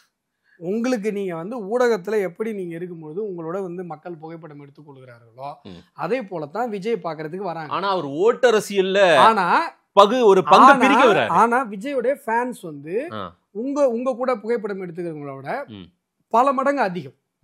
நான் அதை மறுக்கல. விஜய் வந்து இன்னைக்கு மார்க்கெட்ல நம்பர் 1 நடிகர், யாரும் மறுக்கல. ஆனா ஓட்டெல்லாம் போட மாட்டாங்க. சரி, ஏன்னா சார் நீங்க நடிக்கிறீங்க, உங்க படம் ஓடுது, என்டர்டைன்மெண்ட் வேல்யூ உங்களுக்கு இருக்கு, அவ்வளவுதானே சார். இப்ப நான் என்ன கேட்குறேன், விஜய் கட்சி ஆரம்பிக்கல, விஜய் கட்சி ஆரம்பிக்காம விழுப்புரத்துக்கு ஒரு நகைக்கடை திறக்கிறதுக்கு வராரு, ஜனங்க கூடும். அப்புறம் என்ன, தேங்கிற கல்யாண் ஜுவல்லர்ஸுக்கு பிரபு வந்தாரு, ஐஸ்வர்யா ராய் வந்தாங்க, அமிதாப் பச்சன் வந்து, எவ்வளவு கூட்டம் வந்தது. ஆனா நாட்டு பிரச்சனையும் நாட்டு மக்களுக்கு செய்ய போறேன்னு சொல்றாரு, அதிகாரத்துக்கு வர போறேன்றாரு. டி நகரே ஸ்தம்பிச்சிச்சு. இப்ப உங்களை வச்சு உதாரணம் சொன்னோட நீங்க கன்வின்ஸ் ஆயிட்டீங்க, என்ன பண்றதுன்னு தெரியல. இல்ல நீங்க விஜய் என்னோட ஒப்பிட முடியாது. விஜய் வந்து ஒரு பெரிய மாஸ். பாருங்க, நான் என்ன கேக்குறேன், ஓட்டு அரசியல ஒரு பெரிய கட்சி தலைவரா இன்னைக்கு பரிணமித்து நிக்கிறாரு. இன்னைக்கு யாரையும் பிஜேபி எல்லாம் பாருங்க, இன்னும் பல தேர்தலை எதிர்கொண்டிருக்கீங்க. நான் என்ன சொல்றேன், ஆனாலும் பர்சன்டேஜ் அளவுல உங்களுக்கு அப்படி ஒரு இது சொல்ல முடியாது. நான் என்ன சொல்றேங்க, என்ன பொறுத்த வரைக்கும் நான் மனிதத்துவம் பேசுற ஒரு கட்சியில இருந்து வந்திருக்கேன், புரியுதுங்களா. அவங்க அப்பா டைரக்டர், அவங்க அப்பா வந்து பல படங்களை தொடர்ந்து எடுக்க வச்சு அவரை வந்து ஒரு நடிகராக உருவாக்குனாரு.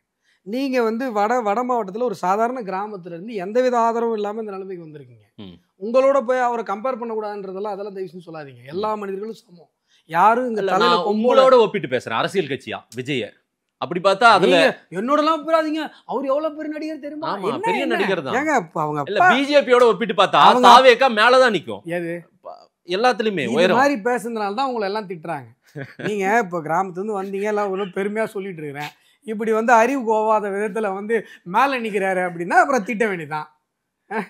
என்னங்க நீங்க, நான் என்ன கேக்குறேங்க, பர்சன்டேஜ் என்ன தெரியுமா உங்களுக்கு விஜய்க்கு? நீங்க எத்தனையோ ஊருக்கு நிறைய கூட்டங்களுக்கு போறீங்க, ஃபங்க்ஷன்ஸ்க்கு, பிஜேபி ஃபங்க்ஷன்ஸ்க்கு போறீங்க. இருங்க, நீங்க திரு அண்ணாமலை, நயினார் நாகேந்திரன், மோடியே வராரு, மோடியே ஒரு ரோட் ஷோ நடத்துறாருன்னு வச்சுக்கோங்க. 1 மணி நேரத்துல ரீச் ஆயிட முடியுது மோடியால. ஆனா விஜயால 5 மணி நேரம் ஆகுது. ஏங்க அதுக்கு என்ன காரணம்னா உடம்பு சரியில்லை, உங்களால நவர முடியல. அதுக்கு நாங்க என்ன பண்ண முடியும்? சுத்தி 10 பேர் நீங்க, அதே 10 பேர் தான் பின்னாடியே கார் போட வராங்க. நான் பாத்துட்டேன் எல்லாத்தையும். இல்ல எல்லாமே உங்களுக்கு அப்படிதான் கூட்டம். அப்படிதான் கார் பின்னாடி தான் ஜில்காட் மல்காட் வேலையெல்லாம் நாங்க பாத்துட்டோம். நரேந்திர மோடி அவர்கள் வரும்போது நாங்க கட்டை கட்டி ஒரு செகண்ட் தான் எங்களை கிராஸ் பண்ணுவாரு. எங்களை கிராஸ் பண்ணோடனே நாங்க பின்னாடி எல்லாம் போக முடியாது. நின்னா அந்த ரோட் ஷோல நிறைய டைம் ரோட்ல நின்று கை காட்டுறேன் நான். சரி, இத்தனை வருஷத்துல எங்களுக்கு தெரியும். நாங்க நின்னதான், காரோட எல்லாம் போக முடியாது. நீங்க காரோடே கூட்டத்தை டேலி பண்ணிட்டு வந்துட்டு அதெல்லாம் சொல்லாதீங்க. நான் என்ன கேக்குறேன், மதேஷ் கூட்டம் வரும் தான் மதேஷ், உங்களுக்கு புரியலையா? நயன்தாரா வந்தா திருச்சிக்கு இதை விட அதிக கூட்டம் வரும். வடிவேலு வந்தா வரும். நீங்க முத கேள்வியா மறந்துட்டீங்க பாருங்க. என்னது? உங்க கூட சேர்ந்தா யாருமே சேர மாட்டேன்றவங்க. ஏங்க நீங்க என்ன பண்ணீங்க தெரியுமா? யாருமே சேர மாட்டாங்கன்னு எதிர்க்கட்சிகள் சார் இல்ல சார் இருங்க, யாரெல்லாம் சொல்றாங்கப்பான்னு கேட்டா விஜயோட நிப்பாட்டிட்டீங்க. விஜய் இல்ல, திமுக கூட்டணி கட்சிகள் கூட எல்லாருமே ஏடிஎம்கே திமுகவோட இருக்காங்களே, அவங்க எப்படி வருவாங்க சார்? அவங்க ஏதோ ஒரு முடிவு தேர்தல் காலத்துல எடுப்பாங்க. சரி, நான் என்ன, ஆனா ஏடிஎம்கேவோட கூட நட்பா இருக்கணும்னு நினைக்கிறாங்க. ஆனா பிஜேபி இருக்கிறதுனால வேண்டாம், வர மாட்டாங்க, வர வேணாம். நீ அந்நிய நாட்டு வர வேணான்னு நீங்க சொல்லி என்ன பண்றது? எடப்பாடி பாவம் வருத்தப்படுவார்ல. தம்பி, எடப்பாடிக்கு தான் இப்ப வருத்தமே. நாங்க என்ன சொல்றோம் தம்பி, நீங்க எல்லாம் அந்நிய நாட்டு சித்தாந்தவாதிகள், எங்க கொள்கைக்கு விரோதமானவர்கள். நீங்க எங்களுக்கு என்ன ஆக போகுதுன்ற நான் என்ன கேக்குறேன். முன்னாடி எல்லாம் நீங்க கருணாநிதி அவர்களுடைய நீங்க உள்ளூர் சித்தாந்தவாதிகள், உங்களுக்கு என்ன மக்கள் என்ன அங்கீகரிக்கிறாங்களா? ஆமா, அங்கீகரிச்சுதான் பிரதமரா உட்கார வச்சிருக்காங்க. இங்க உள்ளூர்ல, தமிழ்நாட்டுல. உள்ளூர்லன்னா நம்ம ஊர்ல 18% வாக்கு ஒத்துக்க மாட்டீங்க. அந்த 18 இப்ப இருக்குதா உங்களுக்கு? இல்லையா? இல்லங்க, உங்களோட ஏதோ 1-2 பேர் இல்ல, உங்களோட 1-2 பேர் இருக்குன்னு எப்பயாவது சொல்லுவாங்க. சந்தோஷமா, எனக்குமே அது பரவாயில்லப்பா, இவங்களாவது சொல்றாங்களே அப்படின்னு. மதேஷ், நான் என்ன சொல்றேன், அப்படிலாம் இல்ல சார், இல்ல இப்படி எல்லாம் பாடி லாங்குவேஜ் பண்றதுக்குலாம் இங்க இல்ல சார். ஓபிஎஸ், டிடிவி தினகரன் எல்லாம் அவங்க எல்லாம் முந்திக்கிட்டு கூட இருக்கும் பிஜேபி கூடன்னு. அவங்களையும் தக்க வைக்கலன்னா யாருமே இல்லாம என்ன பண்ண போறீங்க நீங்க? வராத சிரிப்பா வர வச்சுக்கிட்டு கிண்டல் பண்றதெல்லாம் என்கிட்ட கிண்டல் இல்ல சார். இதுல ஒண்ணுமே சப்ஜெக்டே இல்ல உங்ககிட்ட. நான் என்ன கேக்குறேன், இல்ல சார், 18% உங்களுக்கு இருக்கா? திரும்ப 18% எங்க போயிட்டாங்க? நான் என்ன சொல்றேன், நீங்க தமிழ்நாட்டுல பிஜேபி ஒரு கட்சியே இல்ல, ஒரு அரசியல் சக்தியே இல்ல அப்படி சொன்னா எதுக்குங்க உங்க ஸ்டாலின் 10 நிமிஷம் பேசினா 10 தடவை பிஜேபி பார சொல்றாரு? இன்னைக்கு வேலை எளிமையாயிருச்சுன்றாரு. உங்களால பிஜேபி பேரை சொல்லாம 10 நிமிஷம் அரசியல் மேடையில பேச முடியுமா? திருமாவளவனால, கம்யூனிஸ்டால உங்களை சொன்னா 10 பேர் ஓட்டு போடுறாங்க. வேல்முருகனால உங்களை பேசினா 10 பேர் ஓட்டு போடுறான். நான் கேக்குறது, பிஜேபினா பயப்படுறான். அந்த குழந்தைங்க கிட்ட பிஜேபி வந்து சாண்டி காட்டி. நான் என்ன கேக்குறேன், உங்களால எங்க பேரை தவிர்த்துட்டு அரசியல் பண்ண முடியுமா? டிவி டிபேட் நடத்த முடியுமா? டிக்கெட் அரசியல் பேச முடியுமா? இது ஒரு பெருமையா? நீங்க என்ன சாதிச்சீங்க? நான் என்ன கேக்குறேங்க, நாங்க இவ்வளவு சாதிச்சதுனாலதான் எங்க பேரை பார்த்தா பயப்படுறீங்க. எங்களை வீழ்த்துறதுக்கு இத்தனை கட்சி கூட்டணி உங்களுக்கு தேவைப்படுது. நாங்க தான் ஹீரோ, நீங்க வில்லன். சரி, அப்புறம் என்ன சரி சொரி? இல்ல, ஹீரோவால என்ன சாதிக்க முடியும்? இப்ப 26ல ஏதாவது சாதிக்க முடியுமா சொல்லுங்க? ஏங்க ஹீரோனா 18%ன்றீங்க. கிளைமேக்ஸ் வெயிட் பண்ணி பாருங்க. திரும்பிய பக்கம் எல்லாம் பாக்குறேன் நானும். அந்த 18% ஆட்களே இல்லையா உங்ககிட்ட? இருந்தவங்களே சேர மாட்டேன்றாங்க. எப்ப ஆரம்பிச்சாங்க? 1949ல ஆரம்பிச்சு 67ல தான் ஜெயிச்சாங்க. அதுவே அண்ணா என்னன்னாரு, இவ்வளவு சீக்கிரம் நம்ம ஜெயிச்சு வந்துடக்கூடாது. புரியுதா? ஆமா, இதான் மதேஷ் அரசியல். கிங்கி கிங்கினி மிங்கினி கிங்கினி மிங்கினி பிகிலி பிகிலின்னா என்ன அர்த்தம்? அரசியல்னா கொள்கையை பேசுங்கன்ற. 18% வந்துட்டோம் நாங்க. இப்ப நீங்க என்ன தெரியுமா சொல்றீங்க, டிடிவி ஓபிஎஸ்லாம் விலகிட்டாங்க. டிடிவி ஓபிஎஸ்லாம் பிஜேபில இருந்து விலகினாங்களா? அவங்க அலைன்ஸ்ல இருந்து விலகிட்டாங்க. அதிமுக வந்ததுனால அவங்க விலகிறதா சொல்றாங்க, அதானே? இல்ல, அது தனி. உங்க கூட இருக்கிறவங்க இருக்கணுமா இல்லையா? கூட தாங்க அவங்க இருந்தாங்க. அதிமுக அவங்க எல்லாம் ஆல்ரெடி ஒரே கட்சியில ஒன்னா இருந்தவங்க. அவங்களுக்குள்ள ஒரு சில டிஸ்பியூட் அவங்க பேசிக்கிறாங்க. இங்க தமிழகத்தை பொறுத்த வரைக்கும் பெரிய கட்சி அதிமுக. அவங்க அதை ஷார்ட் அவுட் பண்ண போறாங்க. இதுக்கு பிஜேபிக்கு என்ன சம்பந்தம்? அவங்க தானே ஷார்ட் அவுட் பண்ணும். ஆமா, அந்த பஞ்சாயத்து எல்லாம் அவங்க தானே பார்க்கணும். 100%. ஆனா எல்லா ஊர் பஞ்சாயத்துல நீங்க ஏன் மூக்கு நுழைக்கிறீங்க? பிஜேபி மூக்க நுழைச்சோன்னு நீங்க தான் மூக்க நுழைக்கிறீங்க. நாங்க மூக்க நுழைச்சோன்னு எதை வச்சு சொல்றீங்க? பல பஞ்சாயத்தை நீங்க தானே சார் ஃபேஸ் பண்ணிருக்கீங்க. அப்படின்னு நீங்க எழுதுறீங்க. இல்ல சார், எல்லாரும் ஒண்ணு சேரணும்னு அதிமுகவின் மூத்த தலைவர் திரு செங்கோட்டையன் அவர்கள் போர்க்குடி தூக்குறாரு எடப்பாடிக்கு எதிராக. அவரு நீங்க வர வச்சு டெல்லியில பாக்குறீங்கன்னா அப்ப நீங்க என்ன வேலை இது? எதுக்கு இதை பண்றீங்க? இது கோபத்தை உண்டாக்குவது தானே இது எடப்பாடிக்கு, அதிமுக தொண்டர்களுக்கு? இல்ல இல்லங்க, நான் என்ன சொல்றேங்க, முதல்ல நீங்க 2 பேரும் ஒண்ணு சேர்ந்ததே ரசிக்கல அந்த தொண்டர்கள். அப்பா சாமி, நீங்க அதிமுக தொண்டர் மாதிரி நீங்க ஃபீல் பண்ணி பேசுறவங்கலாம் இல்ல அந்த தொண்டர்கள் சொல்றத நான் கேள்வியா வைக்கிறேன். நாங்கெல்லாம் வந்து பூத்துல மாமா மச்சானா பங்காளியா ஒண்ணு மண்ணா இருக்கிறோம். அந்த போன வாரம் ஒரு கல்யாணத்துக்கு போனேன், அதிமுக முன்னாள் அமைச்சர் ஒரு கெஸ்ட், நான் ஒரு கெஸ்ட், வச்சுங்களா, எல்லாம் ஒண்ணுக்குள்ள ஒண்ணாயிட்டோம். இன்னும் 4 முறை செங்கோட்டையனையோ நீங்க வந்து இங்க வந்து அதிமுக நீக்கப்பட்டவங்களை பாத்தீங்கன்னா நீங்க வைத்தியராமன் ஸ்ட்ரீட் முனையில போய் அங்க பிரதேசனம் பண்ணி மண்ணுல உருண்டா கூட ஜெல் ஆயிடுச்சு. உங்களால ஒண்ணும் பண்ண முடியாது. இல்ல சார், செங்கோட்டையனை பார்த்தா அதை ரசிப்பாங்களா? யார் ரசிப்பாங்களா? அதிமுக தொண்டர்கள். எடப்பாடி ஏற்றுக்கொள்வாரா? எதுக்கு? இப்ப எடப்பாடி அவர்கள் நேத்து போய் அமித்ஷா பார்த்து வந்திருக்காரு. ரைட்டு சார், அதுதான் நீங்க எங்க அதிமுகவுல இருந்து வெளியேறினவங்க சொல்றாங்க. எடப்பாடி அவர்கள் என்ன சொல்றாரு தெளிவா? இன்றைக்கு பாஜக என்கிற ஒரு கட்சி, மத்திய அரசு தான் நம்முடைய ஆட்சி அவங்க ஜெயலலிதா அம்மையாருடைய மறைவுக்கு பிறகு காப்பாற்றியதுன்னு சொல்றாரு. ரைட்டு, இப்பதான் சொன்னாரு.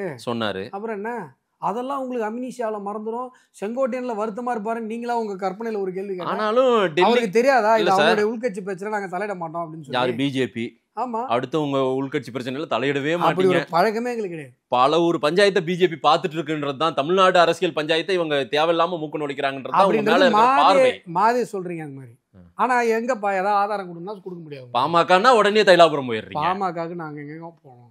எங்க போனோம்? அனுப்பிடுறீங்கல்ல இங்க இருக்கிற ஆட்கள், உங்களுக்கு சகாக்கள்னு சிலர் இருக்காங்க, அவங்க எல்லாம் போயிட்டு வராங்க. பிஜேபிக்கும் பாமகவுடைய சம்மந்தத்துக்கும் சம்பந்தமே கிடையாது. நீங்க என்னன்னா, உங்க வீட்டு குழாயில தண்ணி வரலன்னா, இல்ல உங்களுக்கு ரசம் வச்சு அது டேஸ்டா இல்லைன்னா உடனே பிஜேபி தான் காரணங்கிறீங்க. பாமகக்குள்ள நடக்கிற இஷ்யூ டோட்டலா அவங்க அப்பா மகனுக்குள்ள இருக்கிற ஒரு போராட்டம். சரி ஆச்சா, அதுக்கும் எந்த கட்சிக்குமே சம்மந்தம் கிடையாது. அதுல பிஜேபி கொண்டு வருவது நியாயமற்ற ஒரு செயல். இங்கே அதிமுகவை பொறுத்த வரைக்கும் இப்போ டிடிவியாக இருக்கட்டும், ஓபிஎஸ் அவர்களாக இருக்கட்டும், அவங்க எங்களோட 2024 கூட்டணி வச்சிருந்தாங்க. அதிமுக வரும்பொழுது தான் அங்கே உள்ள ஒரு டிஸ்பியூட் வருது. அது அதிமுகளையும் பிடிக்கலன்னு போயிட்டாங்க. இப்போ நான் என்ன கேட்கறேன், எங்களை பிடிக்கலன்னு எப்படிங்க சொல்ல முடியும்? அவங்க இங்க கூட இருந்தவங்க தானே. அதான் இப்ப திருப்பி வந்துருவாங்களே, அப்ப என்ன பண்ணுவீங்க? ஒருத்தர் 2 பேர் தான் உங்களை பிடிக்கும்னுவாங்க, அவங்களும் போயிட்டாங்கன்னா யாரை வச்சு என்ன பண்ண போறீங்க? எப்படிங்க இவ்வளவு அசிங்கமா சிரிக்கிறீங்க? அதிமுக தாங்க தமிழ்நாட்டுல பெரிய கட்சி, அவங்க எங்க கூட கூட்டணியில இருக்காங்க, அப்புறம் 1-2 கூட பிடிக்கலன்றீங்க. சரி, பழைய 18 உங்களுக்கு இருக்கணும். ஆமா தானே? அந்த 18 தேவையில்லை. அதுல எங்களுக்கு 12, அந்த 12 இருக்குதானே. மீதி 6 விட்டீங்களே நீங்க. உங்க கணக்கு அதிமுகவுடைய பர்சன்டேஜ் என்ன? அதெல்லாம் உங்க கணக்குக்கே நான் வரேன். உங்க கணக்குக்கே நான் வரேன். 37-39 போனாரு அமித்ஷா. என்னத்த கணக்கு தப்பா சொல்லிட்டு போயிட்டாரு. நீங்க யாருமே இல்லையேன்ற நான் என்ன கேக்குறேன், நீங்க பத்திரிகையாளர், பெரிய ஒரு ஆளு தானே, நீங்க சொல்லுங்க அதிமுகவுடைய பர்சன்டேஜ் என்ன? விஜய்க்கெல்லாம் தூக்கி கொடுக்க தெரியுது 23. ஆனா உங்களுக்கு பாருங்க, நீங்க எல்லாம் எவ்வளவு பெரிய ஆளுன்னு. முந்தா நாள் முளைச்சா காலாம் விஜய்க்கு அடிச்சு கெடாசுறீங்க. 20-30 என்னது மாமா பிஸ்கோத்து பிம்பிலிக்கு பிலாப்பின்னு அடிச்சு விடுறீங்க. எத்தனை முறை ஆட்சியில இருந்து அழிக்க முடியாத ஒரு கட்சி அதிமுக வந்து நீங்க 23ன்றீங்க. அப்ப இதுல இருந்தே தெரியுது உங்க வன்மம் என்னன்னு. வன்மம் எல்லாம் இல்ல சார். சரி, உங்க கணக்குக்கே வரேன். 12 23. 12 23 பெருசா 6 பெருசா? உங்க கணக்கு இது என் கணக்கு இல்ல. என் கணக்கு வேற. தேவையில்லை. டிடிவி தினகரன் ஓபிஎஸ் எல்லாம் தேவையில்லை. உங்க கணக்குன்னு சொன்னேன். உங்க கணக்கு என்ன, என் கணக்கு இல்லன்னு. என் கணக்கு வேற. அந்த நீங்க திமுகவை வீழ்த்தணும்னு சொல்றீங்க. என் கணக்கு வேற. நான் சொல்றது கேள்வி. கேள்வியை உள்வாங்கினா பதில் நல்லா இருக்கும். நான் ஐயோ எப்பா இது உள்வாங்குற அளவுக்கு ஒருத்தன் திமுகவை வீழ்த்தணும்னா, திமுகவை வீட்டுக்கு அனுப்பணும்னா நீங்க அந்த 23 அந்த 12 + 6 எல்லாரும் ஒண்ணா இருக்கணும். ஆமாவா? இதெல்லாம் இருந்தாதான் 39ன்னு அமித்ஷா சொல்லிட்டு போனாரு. அதெல்லாம் ஒண்ணா இருக்கணும். நல்லா புரிஞ்சுக்கோங்க. கேள்வியை உள்வாங்க முடியும், வைத்தறிச்சலை உள்வாங்க முடியாது. இது வைத்தறிச்சல் சார். உங்களுக்கு இப்ப டிகிரிஸ் ஆயிட்டு குறைஞ்சிட்டு இருக்குன்ற நானு. அது வைத்தறிச்சல்ல நீங்க பொறாமையில பேசுறது. யாருமே இல்லாம யாரை வச்சுக்கிட்டு நீங்க வின் பண்ண முடியும்? திமுக எப்படி வீழ்த்த முடியும்? உங்களுக்கு என்ன தெரியுமா? திமுகவினுடைய பலத்துல யாரும் நீங்க எல்லாம் இது பண்ணல. எதிரிகளுடைய பலவீனத்தை வச்சு நீங்க கேம் போட்டுட்டு இருக்கீங்க. இப்ப நாங்க ஒன்னான உடனே உங்களுக்கு வைத்தறிச்சல் தாங்க முடியும். எங்க ஒன்னா நீங்க? எங்க அதிமுக பிஜேபி ஒன்னா இல்லையா? சரி, 2 பேரு. மத்தவங்க எல்லாம் எங்க போனாங்க? 2 பேர். திரும்பி பார்த்தா மத்தவங்க எல்லாம் காணோம். எங்க 2 பேர் இல்லைங்க, 2 பேரும் 2 ஊரு. ஓ என்ன ஓ? சித்தாந்த ரீதியாக திமுகவை பதற வைக்கிற ஒரு அரசியல் எதிரி பாஜக. கட்டமைப்பு ரீதியாக திமுகவை பல ஆண்டுகள் கூப்புல உட்கார வச்ச கட்சி அதிமுக. என்ன இது 2 சாதாரணமான கட்சியா? ஏன் ஸ்டாலின் ரொம்ப கம்ஃபர்டபுளா பேசிட்டு இருந்தாரு, ரொம்ப கான்ஃபிடென்ட்டா இருந்தாரு. எப்போ வரைக்கும்?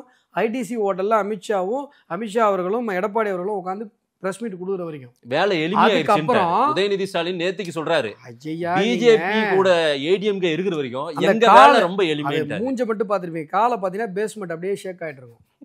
நீங்க யாருன்னு எங்களுக்கு தெரியும்.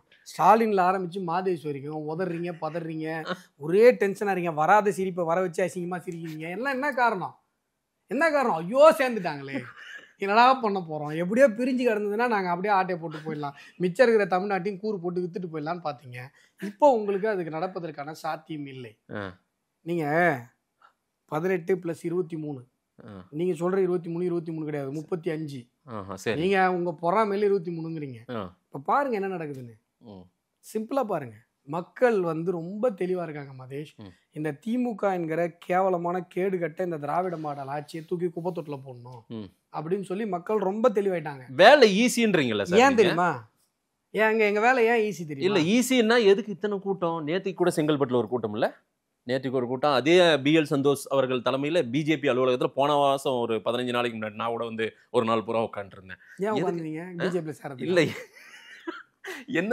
என்ன பேசுறாங்க, ஜெயிக்கிறவங்க பேசலாம், அதே போல பிளான் போடுறாங்க, இவங்க ஏதோ பண்ண போறாங்க போல தெரியுதுன்னு அடிக்கடி பிளான் உட்காந்து ஒரு நாள் ஓட்டு கேட்டிருக்கீங்க, அதுலயும் ஒழுங்கா கேட்காத வந்துட்டீங்க இல்ல அடிக்கடி பிளான் பண்றீங்க. நேத்துக்கு என்ன சிந்தனை ஏதோ பேர் வச்சிருந்தீங்க, அதான் பாத்துருப்பீங்களே, சிந்தனை கூட்டமா?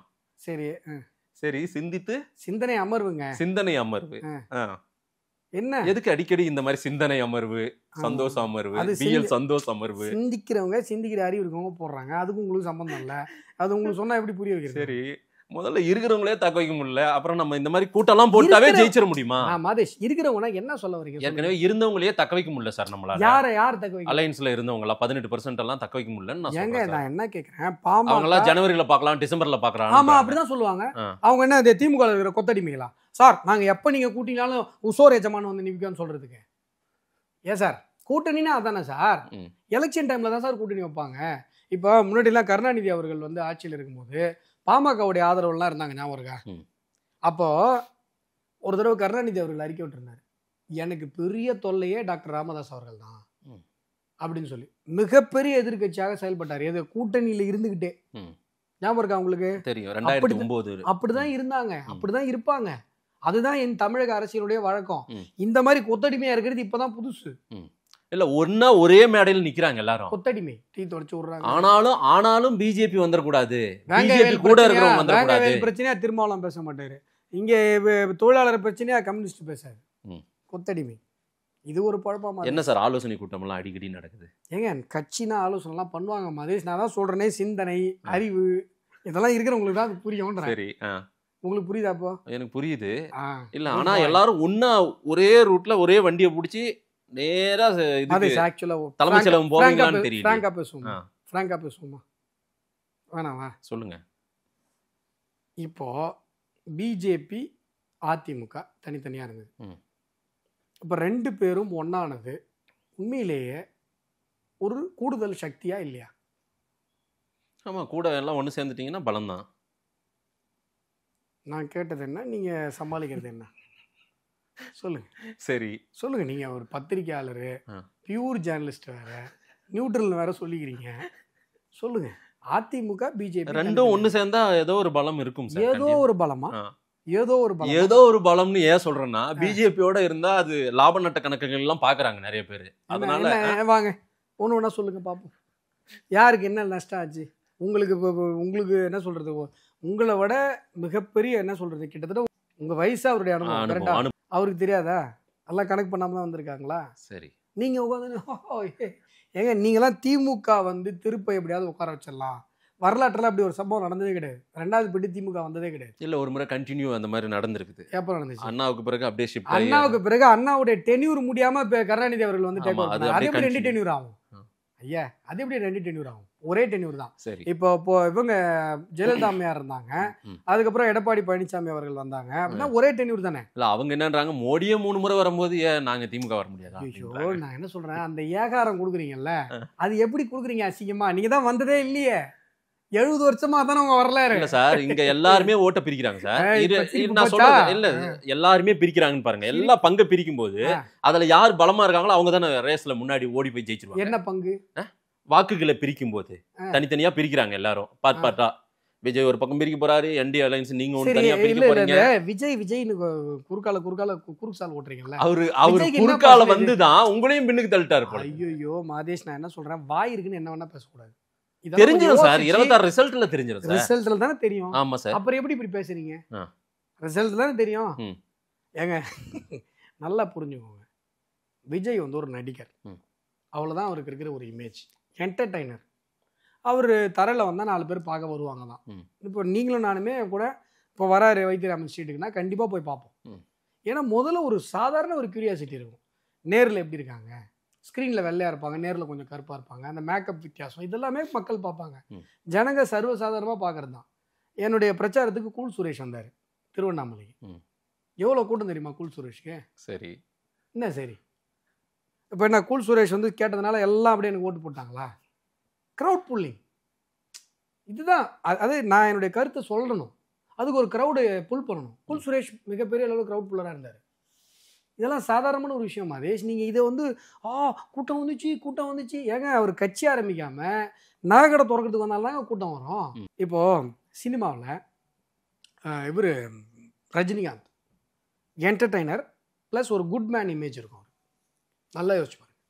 விஜயகாந்த் என்டர்டைனர் ப்ளஸ் ஒரு குட் மேன் இமேஜ் இருக்கும். நல்ல மனுஷன் அப்படின்ற ஒரு இமேஜ் இருக்கும். விஜய்க்கு அந்த இமேஜ் கிடையாது. நல்ல மார்க்கெட் அவ்வளவுதான். நல்ல மனுஷங்கிற இமேஜ் விஜய்க்கு கிடையாது. இல்ல அது ஒரு கிருத்தாந்தரமான ஒரு இமேஜ் தான் இருக்கு. இதுதான் உண்மை. ஒவ்வொருத்தரையும் அப்படி நீங்க ஆய்வு கொடுத்தீங்கன்னா நான் பேசுறது லாஜிக்னு உங்களுக்கு புரியுது. ஆனா என்னடா இது இவ்வளவு பெரிய லாஜிக்கை ஓப்பனா பேசுறாரு, என்ன பண்றதுன்னு குறுக்கால. சரி, நல்ல மனுஷன்ல பிஜேபி நல்ல மனுஷங்க இருக்காங்க, ஓட்டு போடலாம்னு முடிவெடுக்க போறாங்க. உலகத்தினுடைய மாபெரும் தலைவர் எங்ககிட்ட தான் இருக்காங்க. அந்த மாதிரி ஒரு மனிதனே நீங்க வேற காட்ட முடியாது. மோடியே தமிழ்நாட்டில் நின்னாருன்னா ஜெயிப்பாரான்றது ஒரு கொஸ்டின் மார்க் இருக்குல்ல சார்? நான் என்ன கேக்குறேங்க, நரேந்திர மோடி அவர்கள் இப்போ அமெரிக்க அதிபர் தேர்தல் அப்போ இவர் ட்ரம்ப் வந்து என்ன பண்றாருன்னா, ஒரு அமெரிக்காவுடைய குழந்தைய கூப்பிட்டு தோல்ல கையில தூக்கி வச்சுக்கிட்டு உனக்கு எந்த லீடரை பிடிக்கும்னு கேட்குறாரு. அதுக்கு அந்த குழந்தை என்ன சொல்லுதுன்னா, எனக்கு நரேந்திர மோடி பிடிக்கும்னு சொல்லுது. இந்தியா வம்சாவழி குழந்தை இல்லை, அமெரிக்க குழந்தை. யாரை கொண்டு போய் யாரோட கம்பேர் பண்றீங்கன்னு சொல்லி கமெண்ட்ல வந்து உங்க மேல திட்ட மாட்டாங்க. சரி, நீங்க திட்ட வைக்கிறீங்க போல. தூண்டி விடுறேனே வைங்களேன். இல்லை, யாரை கொண்டு போய் யாரோட கம்பேர் பண்ண ஒரு இது இருக்குல்ல. சரி சரி. நீங்கள் போய் விஜய் வந்து இப்போ தமிழ்நாட்டை தாண்டினா கேரளாவில் கொஞ்சம் பேருக்கு தெரியுது.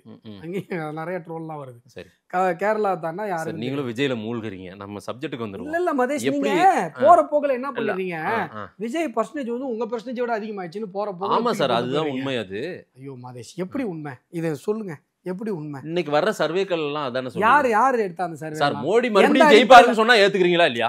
இப்ப சமீபத்துல ஒரு சர்வே வந்த உடனே ஏத்துக்கிறீங்களா, அக்செப்ட் பண்ணிட்டீங்களா? ஆமாங்க. நான் என்ன கேக்குறேன், அஸ்வத்தாமன் வந்து ஃபியூச்சர்ல சிஎம் ஆவாருன்னு என்கிட்ட சொல்றீங்கன்னு வைங்களேன். ஒரு கிளிஜோசியரே வந்து சொல்றாருன்னு வைங்களேன், நான் ஏத்துப்பேன் தான். சரி, எனக்கு ஃபேவரா இருந்தா நான் ஏத்துப்பேன் தான். இதுல என்னங்க உங்களுக்கு பிரச்சனை? எல்லாரும் மனிதனுடைய மனோபாவம் அதானங்க, கரெக்டா?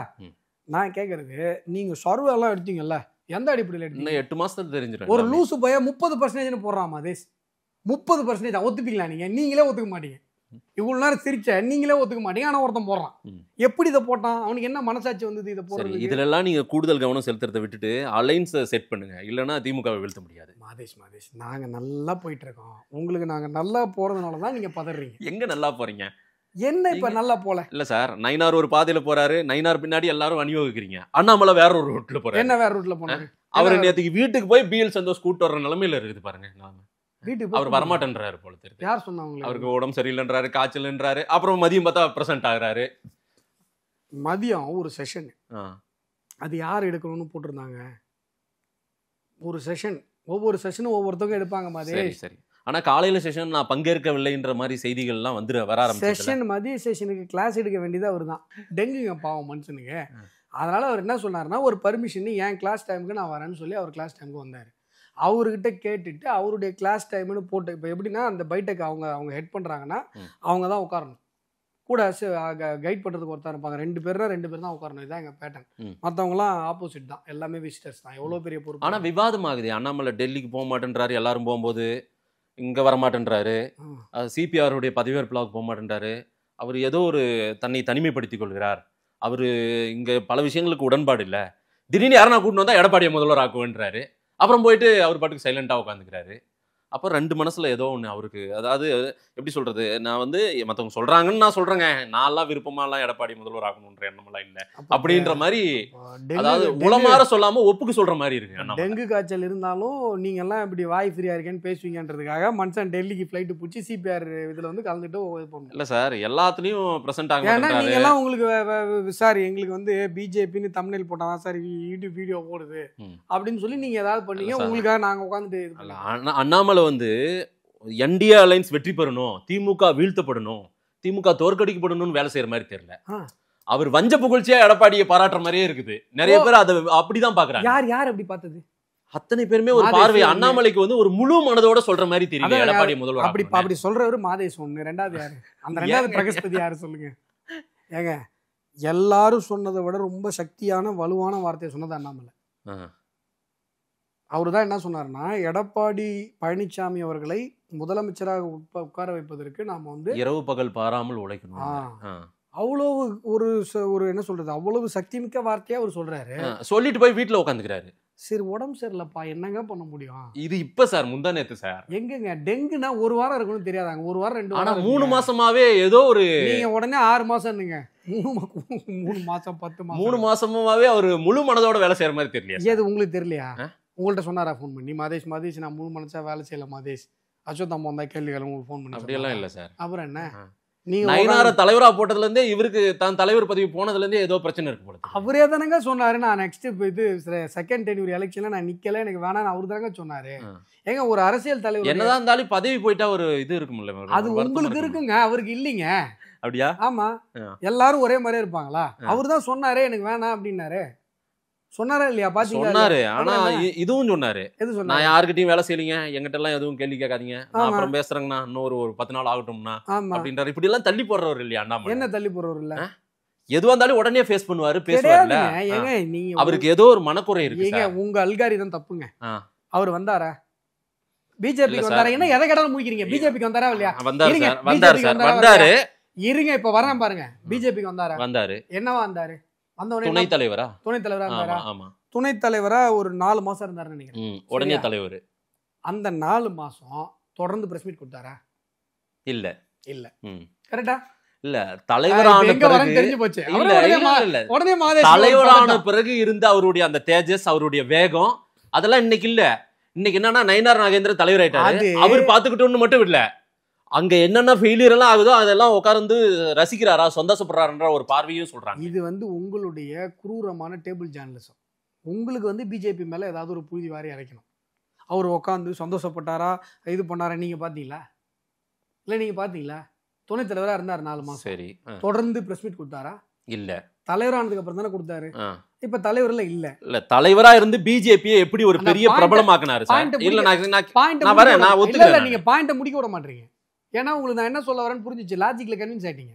முதல்ல என் பாயிண்ட்ல கன்வின்ஸ் ஆவறதே நீங்க தான். இல்ல சார், அவரு முழு மனதோட வேலை செய்யாம ஏதோ உள்ளடி வேலை செய்யறாரோ அப்படின்ற ஒரு பார்வையும் நிறைய பேர் வைக்கிறாங்க. நீங்க எப்படிங்க இப்படி ஒரு பாருங்க, இந்த உள்ளடி வேலைன்றதெல்லாம் ரொம்ப தப்பான வார்த்தை மாதிரி நான் பயன்படுத்தல. இதெல்லாம் பேசு பொருள் ஆகுது. தேவையில்லாம அண்ணாமலை இதுக்கெல்லாம் விதை போட்டுட்டு இருக்காருன்றதான் இந்த கேள்வி. எந்த அறிவு கட்டவன் பயன்படுத்தினானோ அவனுக்கே சொல்றேன், இதெல்லாம் தப்பான வார்த்தை. எங்க தலைவர்கள் எந்த தலைவர்களை பத்தி இந்த மாதிரி வார்த்தையெல்லாம் என்கிட்ட பேசாதீங்க. எவனோ ஒருத்தர் சொல்லணும், அவனோட இருக்கட்டும். அது தப்பான வார்த்தை. இதெல்லாம் பிஜேபி தலைவர்கள் எல்லாருமே முழு முயற்சியோட இந்த கட்சிக்காக உயிரை கொடுக்கணுன்ற அளவுக்கு உழைக்கக்கூடியவங்க. நயினாரும் அண்ணாமலையும் ஒரே நேர்கோட்டில் பயணிக்கிறாங்களா? எப்படிங்க நான் என்ன கேட்கறேன், எல்லாரும் எப்படிங்க ஒரே நேர்கோட்டில்? ஆமா, நேர்கோட்டில் பயணிக்கணும். சிந்தனை மட்டும் தானே மாதேஷ் ஒரே நேர்கோட்டில். பிஜேபி பொறுத்தவரை ஒபேதி ஆர்டர் தானே சார், மேல டெல்லியில சொன்னா அதை கேட்கணும், அவ்வளவுதானே. மாதேஷ் நான் என்ன கேட்கறேன், இப்ப என்ன ஒபே பண்ணாம எங்க போயிட்டாங்க?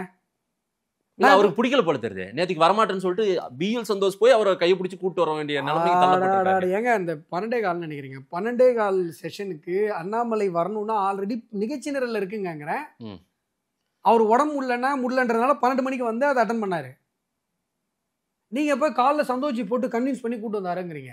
சரி, அப்புறம் நிகழ்ச்சி நிரல் 1 வாரத்துக்கு முன்னாடி போட்ட நிகழ்ச்சி நிரல்ல 12:15 எப்படி அவர் பேர் வந்தது?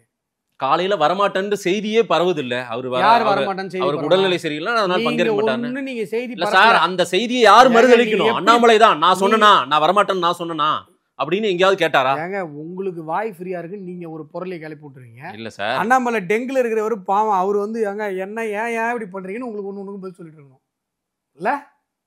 எப்படி இருக்கு பாருங்க சார், விவாதத்துக்கு வித்திடுறவரே அண்ணாமலை தான். அவர் 12 மணிக்கு வந்த உடனே நீங்க பரப்பளவு போய் செய்தி அடிச்சல, நம்ம வந்து வருத்தத்துல இருக்கோம்னு செய்தி ஆகட்டும் அப்படின்னு நினைக்கிறாரு அண்ணாமலை. 12 மணிக்கு அவர் வந்த உடனே நீங்க பரப்பளவு போய் செய்தி அடிச்சா பொய் செய்தி இல்ல சார். அப்புறம் என்ன உண்மை செய்தியை காட்டுறோம் நாங்க. இல்ல சார், அவரை சரிப்படுத்துங்க சார். நீங்க ஏங்க இல்லன்னா ஜெயிக்க முடியாது சார். எடப்பாடி முதல்வர் ஆகிறோன்னு வேற அடிக்கடி சொல்றாரு. ஒரு முறை கடைசியா மூப்பனார் அவர்களுடைய பிறந்தநாள் விழா அப்ப சொன்னாரா, அதுக்கு பிறகு நேத்திக்கு சொல்லியிருக்காரு. கடைசி அதுக்கு முன்னாடி நெல்லை கூட்டத்துல சொன்னாரு. பாருங்க, செலக்ட தேடி தேடி பிடிச்சிடலாம் போல அண்ணாமலை சொல்ற இடம்லாம். அதுக்கப்புறம் ஆப்சென்ட் ஆயிடுறாரு. துணைத் தலைவரா இருந்தாரா? ஆமா சார். இப்ப இது கண்டென்ட் முடிக்க விடுங்க. அது பழைய கதை சார். நீங்க புது இன்னைக்கு வாங்க சார், ட்ரெண்டுக்கு தான் வாங்க. பதில சொல்ல விட மாட்டீங்க. துணைத் தலைவரா இருந்தாரா? துணைத் தலைவரா 4 மாசமோ 5 மாசமோ இருந்தாரு. அதுக்கப்புறம் வந்து மாநில தலைவரான. ஆமா. துணைத் தலைவரா இருக்கிற வரைக்கும் டெய்லி பிரஸ் மீட்டோ இல்ல டெய்லி ஊடகங்களை சந்திக்கிறதோ, எல்லா பொருளிகளுக்கு நீங்க வாய் ஃப்ரீயா இருக்குன்னு சொல்ற அவதூறுகளுக்கு பதில் சொல்றதோ பண்ணல. ஏன்னா அது துணைத் தலைவருடைய பணி. மாநில தலைவர் என்பவர் எல்லாத்துக்கும் ஸ்ரூடா பதில் சொல்லிட்டே இருக்கணும், தொடர்ந்து இயங்கிக்கிட்டே இருக்கணும், ஊடகங்களை சந்திச்சுட்டே இருக்கணும். அதனால ஊடகங்களை சந்திச்சார். இப்ப மாநில தலைவராக இல்லை. இப்ப அவர் மாநில தலைவரா இல்லாதனால பழைய மாதிரி தொடர்ந்து ஊடகங்களை சந்திப்பதோ இல்ல அந்த வேகத்துல இது ஏதோ ஒரு மிஸ் ஆகுது சார் அண்ணாமலை கிட்ட. அதுதாங்க, பதவிகள் மாறும்போது அதுக்கேற்ற மாதிரி தானே பணி புரிய முடியும். அப்ப இது எனக்கு தேவையில்லைங்க, யாரோ பண்ணட்டும் அப்படின்னு நினைக்கிறாரோ.